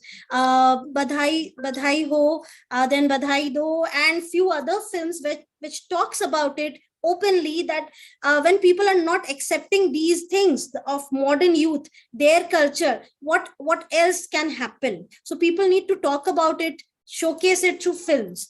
Well, moving on to the case studies of the films being utilized. Well, here we see Pather Pachali, a film depicting the rural Indian cultures. Harihar's family definitely is, you can say, the common center of that particular film, and indicator the way of life, the social class being depicted in the rural areas. Certain cultures, as I said, has been depicted, the Bengali culture and the wedding, what kind of food they have, jatra being practiced, how Apu tries to imitate. Then the gap between the cultures and the absence of other kind of credible things has also been showcased here. Moving ahead with the other film, like Amar Akbar Anthony, again an old film during the time of emergency. I mean, just after that, films, it talks about the Indian culture and unity and diversity, which can be maintained even through the films. A lot of similar attempts have been there in the modern films as well, but these are some of the iconic films which depict that Indian concept of unity and diversity.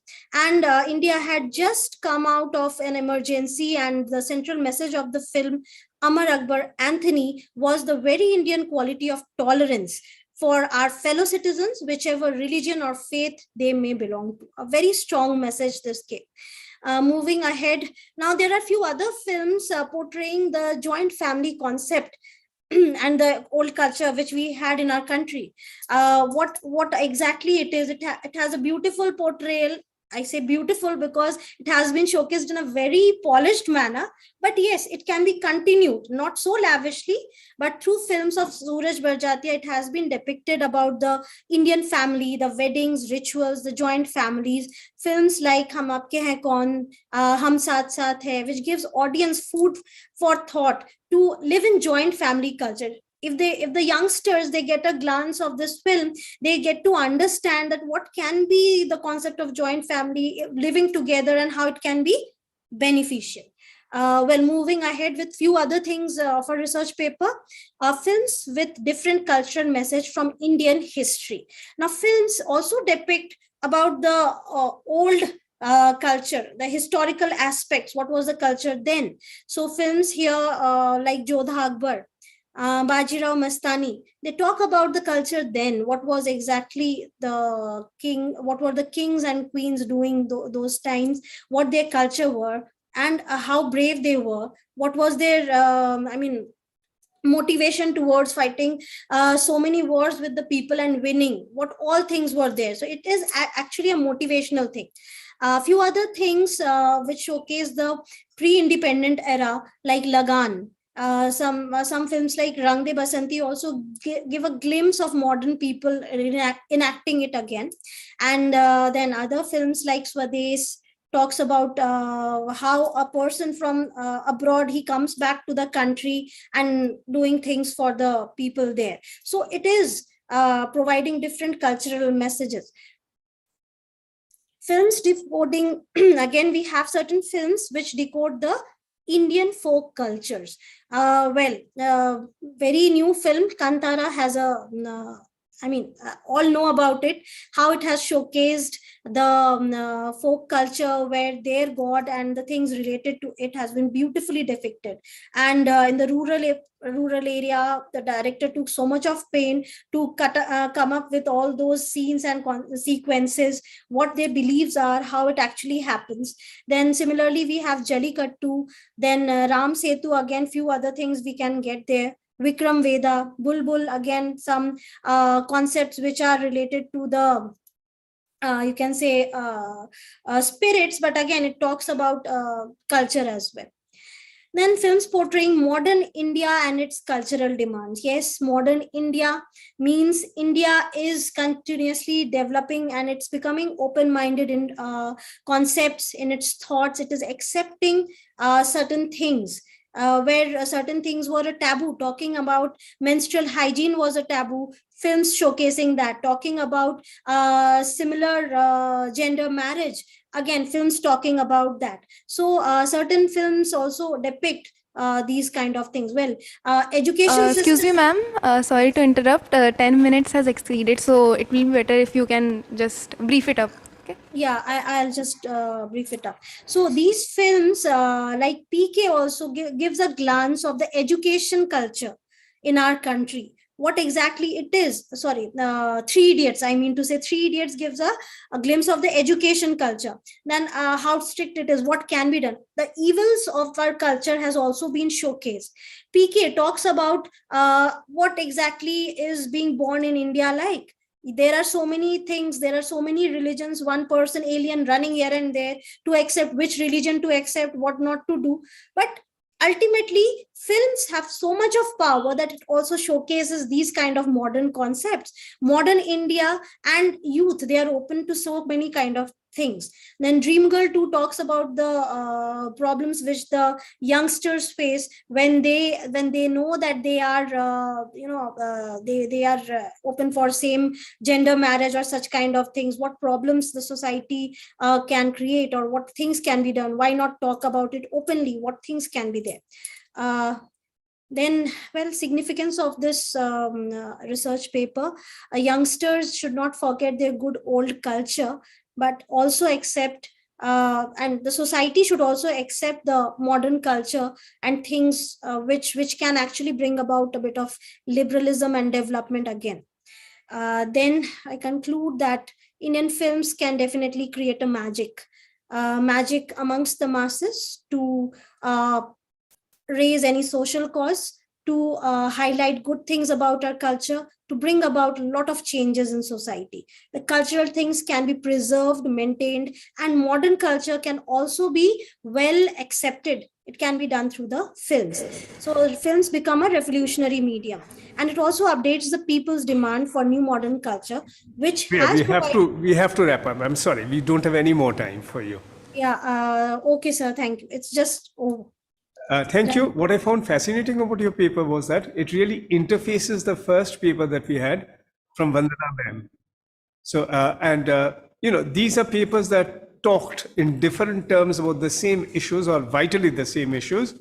And so, thank you very much. I'm sure there's going to be discussion on both your paper and Vandana ma'am's paper later on. Thank you. Now, let's move on to the next one without any further ado. Okay, so we will be moving forward to the last paper of the session. So it is titled Analyzing Communication Strategies During the COVID-19 Pandemic, a quantitative study of government press conferences in Kerala, India by Ashok Balasundaram. Is Ashok Balasundaram with us? Yes, I'm here very much. Okay, sir. Thank you so much. Can you allow me to share the slides? Yes, sir, you're allowed now. How do you do that? Just give me a second. I'm just sharing it. Share screen. Sir, you have 10 minutes time, okay? I know. I'm just trying to board the slides.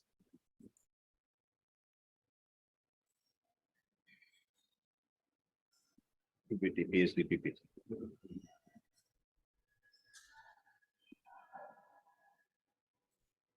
Slide share on that.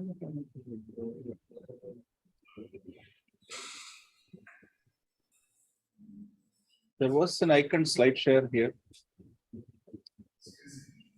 So share your screen, please. Share screen. Share screen. Sir, the share screen option is the bottom of the page. Yeah. Sharing it. Yeah. Then how do you open this? Yes. There is it.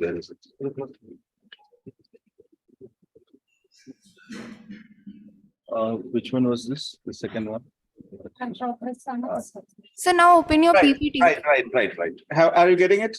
Yes, sir. All right, wonderful. I'll full screen it. Full screen. This is good. Screen.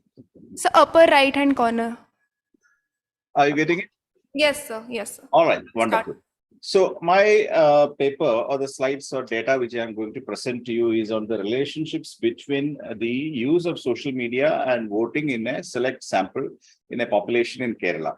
This is part of the figures or the data is from my last 4 years of a part-time doctoral I am pursuing with the Amrita University. So here is the main objective: whether the pre-election social media campaigns influence voting behavior and the campaign patterns of the contesting candidates and their probability to win. I have put two sub-objectives which you can see and picked up independent variables of social media use as well as voter behavior. Metrics which describe voter behavior, enrollment as voters, information seeking on contesting parties and candidates, exercising informed voting choice, and the outcome as a result. I will not delve more on the hypothesis. I have drawn up about 20 hypotheses based on the above objectives. It is available, part of it is available in the paper, but today's presentation will be limited only to essentially give a snapshot of how we think the social media content is designed.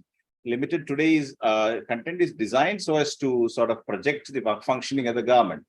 Now, this slide is important because it puts the social media use in India, US, and Kerala in context. You can see that Kerala, as you are aware, is a very literate state amongst the Indian 28 states or so, and it enjoys a very favorable communication matrix. It is the most the most internet and social media innervated state in the sense, along with Maharashtra and Tamil Nadu were doing very well. But what you find here is that heavy use of internet is in Kerala is heavy use of internet is defined in literature as 4 hours of use or more per day or 1 hour of use or more per day, is rather comparable to US standards according to 2019 figures when I started the study from the Pew survey as well as the CSDS study for whole of India, multi-state study, and the Kerala study.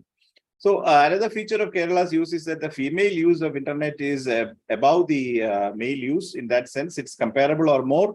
And US is at 78. Kerala, the use of social media is 53.1 among a survey population of 1,500. These are some interesting metrics which I have on the age profile and use of social media. We will leave it aside. I'll just give this slide on the theoretical model which I used to analyze the data. In fact, the Lewin's field theory and the funnel of causality model of Campbell. Ideally, this presupposes that voters are predisposed by their original orientations, or what you call polarization, because that is largely determined by the social group which you belong to, as well as the educational and the professional background and your locality in which you live.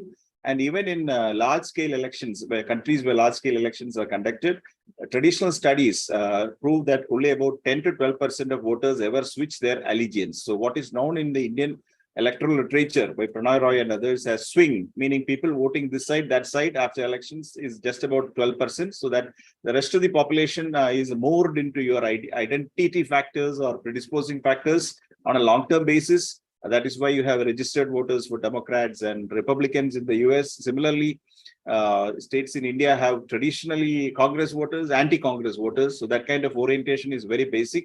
And communication during social media or otherwise only tends to sort of bring voters across the bench. That is, a minority of voters across the bench. That is why this whole approach and run up to elections is very important, because 2 to 3 percentage points determine who comes to power. So therefore, the Campbell theorizes that the distant factors, that is the predisposing factors, which are conditioned by social media, and the proximal factors, as you move into the voting action, act in tandem and tend to sort of swing the vote. So our idea. So this is a methodology. I will not delve deeply into that. Direct questionnaire surveys. I had a primary sample of 1,500.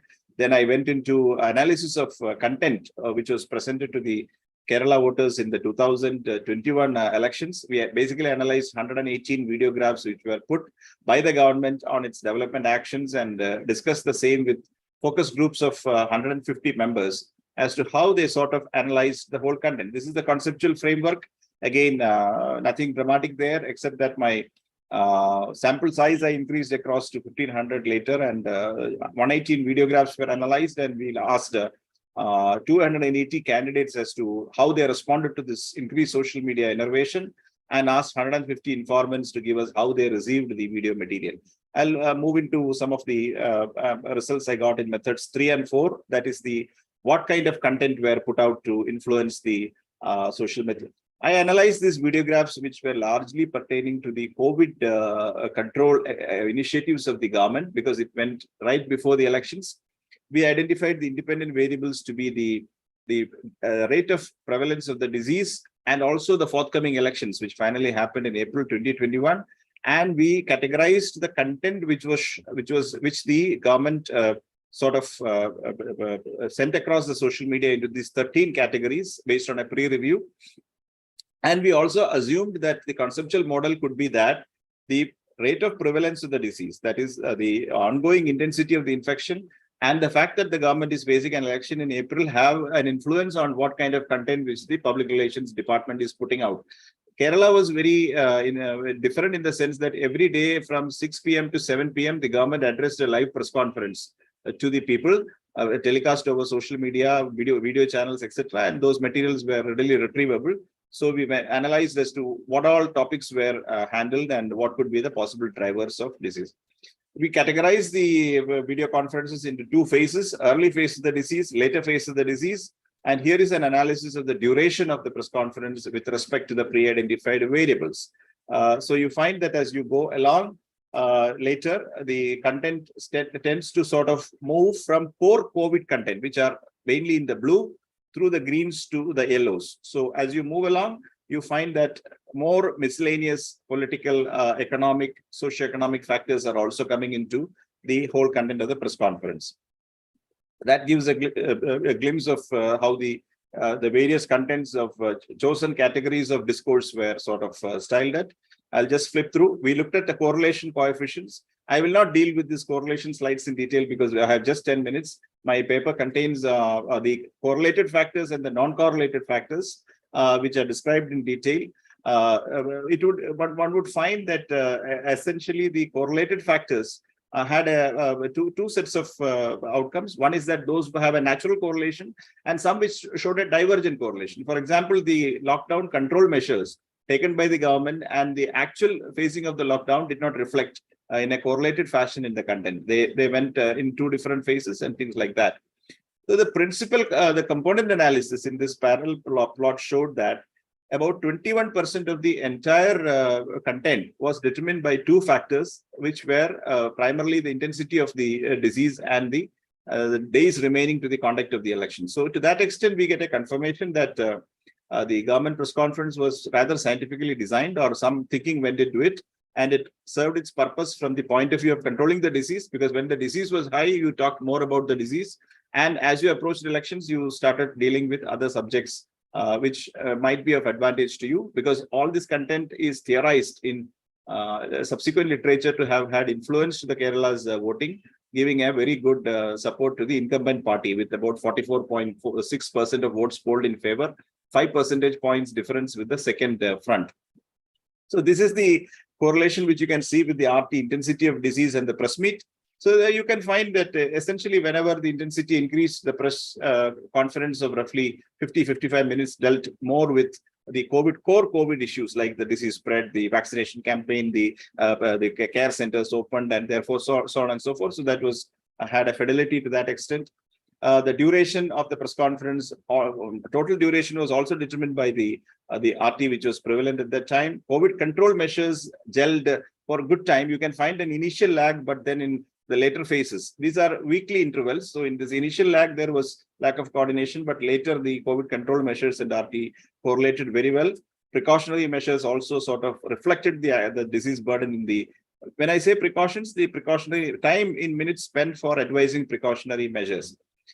So there was also this very interesting category of the miscellaneous, which government used to push a lot of its, if I can say so, the political agenda of the government. We analyzed, so we subsequently picked up from these 180 videographs, 21 videographs. And after training the people who will watch the videographs, we again determined about 13 different contents on the miscellaneous. And we analyzed as to what did the government speak on this miscellaneous for a total duration of about 119 minutes. So what we found was, for a total duration of about 2 hours. The total videographs measured about 72 hours. It was completely watched by 5 observers and categorized.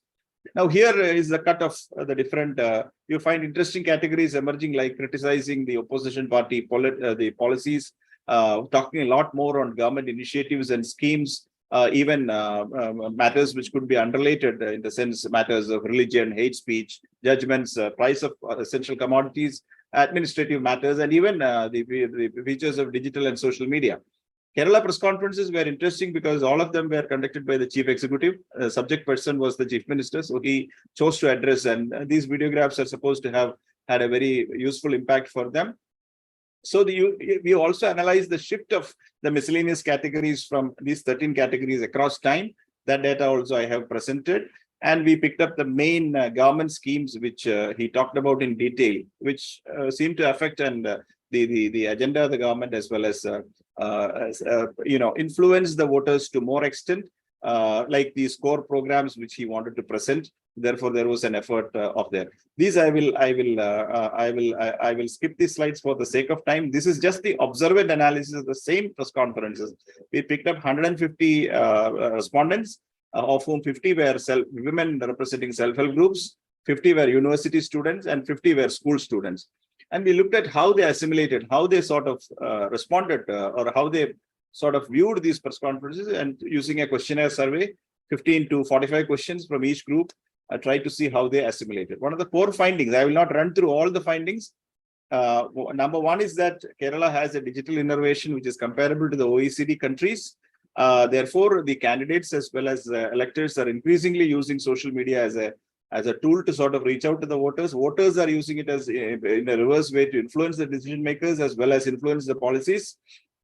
So the hypotheses which have been supported and unsupported by the data I have listed out. I don't have the time or liberty to run through all of them, but as I explained in detail, the content of the material put out by the government or the governance party has a very significant influence on either side, and the degree of skepticism. This is the most interesting presentation I would like to present. The degree of skepticism, that is, when you look at the responses of the three groups, self-help group women, the university students, the school students, you find that the degree of skepticism to content presented increases as you are more educated and your income levels are higher.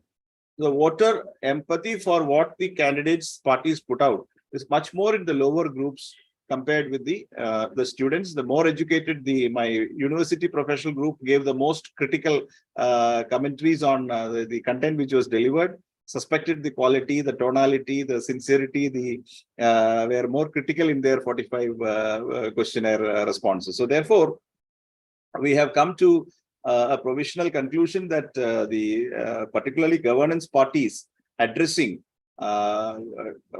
serious content on of the governance to people, particularly dwelling on social aspects of the disease control, political aspects, etc., has a high degree of what you call an incumbent advantage in these elections. You would have noticed that in many nations where the government was proactive with COVID control, foreign countries, OECD countries, they had a good chance of coming back to power.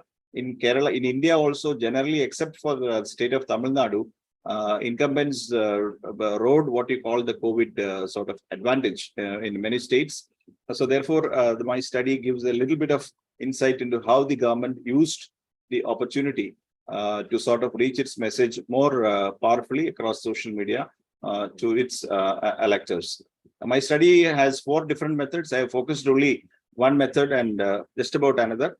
So we plan to publish the rest of it in the coming days and therefore reach it out to you. Thank you very much. I can, if there is time, I can take the questions. Otherwise, thank you so much for allowing me to join. I should say thank you very much for making this presentation, which I found to be totally fascinating, completely professional, and very, very insightful. This is the kind of work that we welcome in a conclave like this, because your presentation, sir, added a new dimension to our proceedings today. So thank you very much for this presentation. Thank you, Professor. It's really encouraging for me, who is attempting a PhD after 27 years of government service as rather a senior citizen, almost a senior citizen. Thank you so much. You're welcome. And we have had 7 amazing papers in this session, quite a number. And these papers were across a range of subjects, disciplines, concepts, and issues. For instance, you see, I think we can subdivide these papers into 2 or 3 different categories. The first category is, of course, culture, in which we had 2 papers, the first one and the 6th one, if I remember, which was about, you see, culture and how Indian culture is represented in films and in television serials. Next, we had a category of papers which addressed what in my own discipline we called social imaginary. That is, the notion of constituted societies, imaginary societies created by groups, people who indulge in activities on the websites, on social media. Third, there were papers which were very specific in their intention, statistical analysis, and papers that presented to us a range of findings. All papers, as I said, were amazing in their presentations, in their concepts, in their interventions. And now it's my pleasure to invite questions from the participants. And those of you who have presented papers, please join in and ask questions. We have an audience here as well, a young audience. And so if you here have any questions, please start. Well, the first question is takes a bit of time because people sort of, find it difficult to break out of their shyness. So there are lots of questions which I'd like to ask you people, the paper presenters. First, the first paper presentation by Vandana ma'am, if I remember right. Yes. Ma'am, I was wondering, when you're talking about Indian culture and the values of Indian culture and the representation of these values in television serials, particularly Hindi television serials particularly, I was wondering, is the representation an authentic one? That is, you see, how can you say that the representation itself is fully in consonance with what we have in our own tradition? Yes, they are that way. It was that way. Some of the like this Dharam Patni Saath Bachan, it's done a little bit crudely, but the gist of it is that Indian culture, the way she tolerates things, the way she carries through the marriage through her integrity, that wins. And I think that is true, because the other girl in Kavya, she represents a Western passion and the way yet she forces herself that she will get the man she wants, and she fails. And this woman, through her tolerance, through her idea that the marriage rituals really mean something, she wins in the end. So that's the way it was. And right. Okay, I was just wondering, would you say that this is a very conservative representation of Indian culture? Maybe in some ways, yes, maybe. Thank you. If there are any other questions for Madam?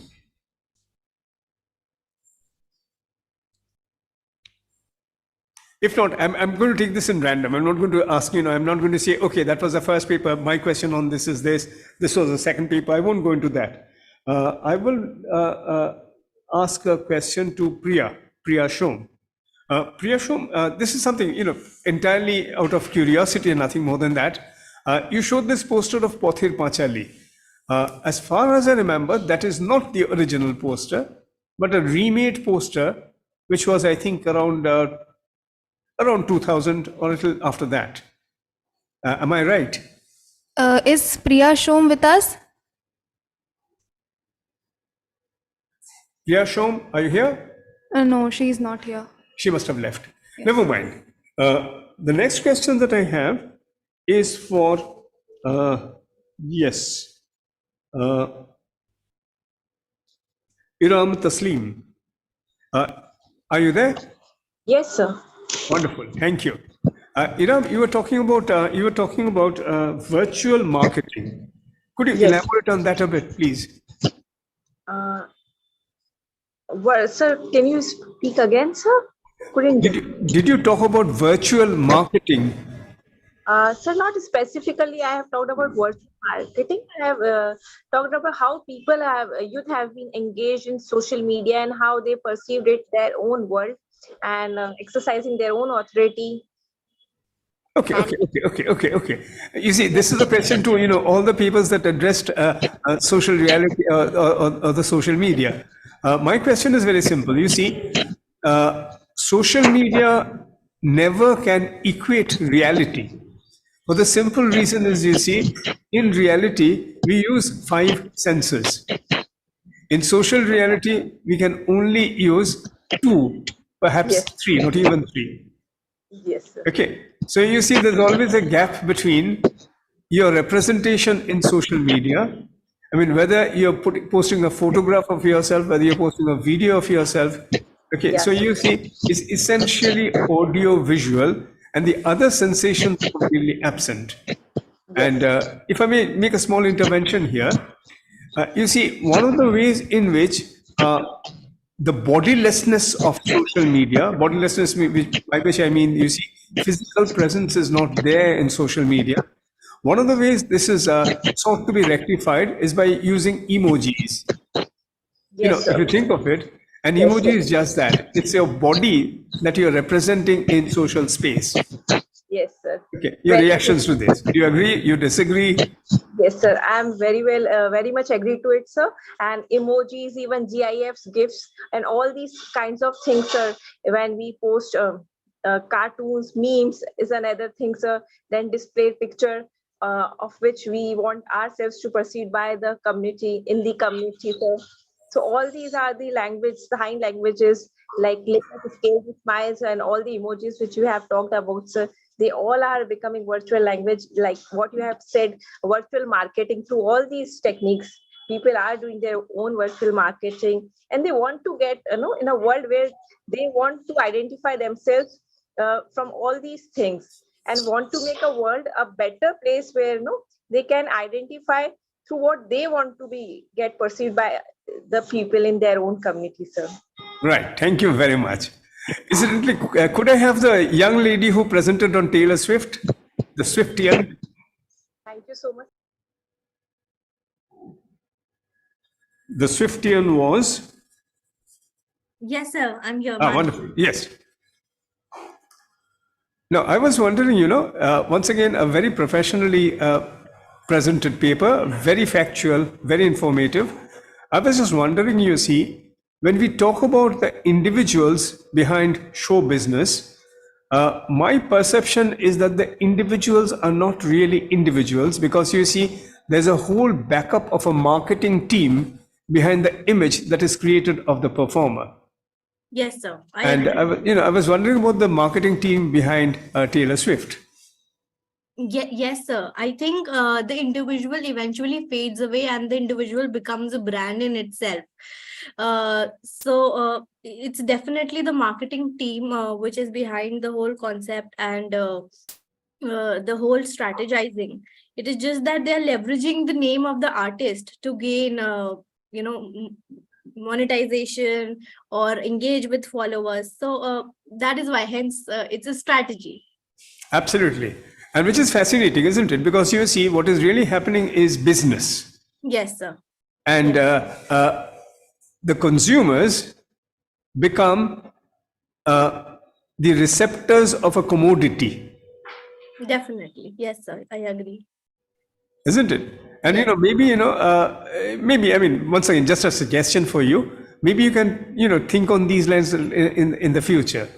Okay. That is looking at the marketing, I would say, maybe it's a marketing industry almost, which is there behind every successful pop artist. Definitely, sir. I'll add that to the paper also. Thank you. Thank you, sir. Right. I think I'm taking too much time because I'm asking question after question after question. But yeah. Yes. I found Abira Chowdhury's paper on sociocentrism to be rather interesting. And, as I was seeing a little, Abira, are you there? Yes, sir, I'm here. Wonderful. Can Abida, you hear me? yeah. I was wondering, you see, like I said earlier, there's this notion of a social imaginary, which works in two ways. Number one, this social imaginary, that is a community that people imagine themselves as belonging to, and don't forget, it's just an imagination. Because you see, in a social community, people are really unrelated to each other in terms of blood relations. People are not really familiar with each other because their interactions take place on the level of the image. And yet, people feel this sort of bonding that you were talking about. And I think that is rather interesting. The point I'm trying to make is simply this, you see, this whole notion of the social imaginary, this is also used in as a business strategy. You know, I'll just give a small example, if I may. You know, there have been tests in Western countries where when someone walks into a departmental store, there is a special card reader which can read the card in the pocket or the bag of the person who's entering the store. And immediately the store manager can understand the preferences of this person, the spending patterns of this person, the economic ability of this person. And if this person is identified as a high spender, the store manager will send an assistant to this person, and this person will be, you know, guided around the store, someone to push the cart, okay? And once again, you see, the whole concept is that of a social community that has been created out of consumers. You know, this is very simple. Like every time we surf the net for something to buy something, we get inundated with messages for a similar content. Once again, you see, we are being mobilized, we are being framed in a community of consumers, and you are identified as this type of community, or this type of a person belonging to this particular community. So you see, this is social community. And once again, I thought, you know, what you said quite rightly, I would say perhaps this could be an extension of what you were saying. Once Yes, again, sir. would you agree with this? Yes, sir. Actually, sir, we forget when we are talking about communication, social media, about the platforms, about the technology, we forget about the very essence of communication itself. And when we talk about the essence of communication, we just cannot afford to ignore the non-verbal aspects of communication. What we are talking about, reading about the person's reading about the person's taste and interest by the card is actually a kind of reading about his digital body language, which definitely is a part of the non-verbal aspects of communication. Thank you. Now, questions from the rest of us here. Any questions, any observations, any feelings, any dissensions, contradictions? Anybody?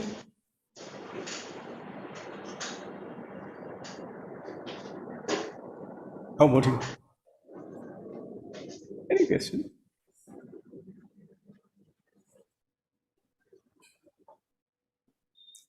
Once again, you see, people here are very impressed by all the erudition you have shown. Yeah, actually, sir. No, I'm impressed with the other authors also, because they have also added a good insight to my area of research also. So I'm quite thrilled being a part of the conclave. Thank you for providing such a platform, sir. Well, I think the organizers have to be thanked for that.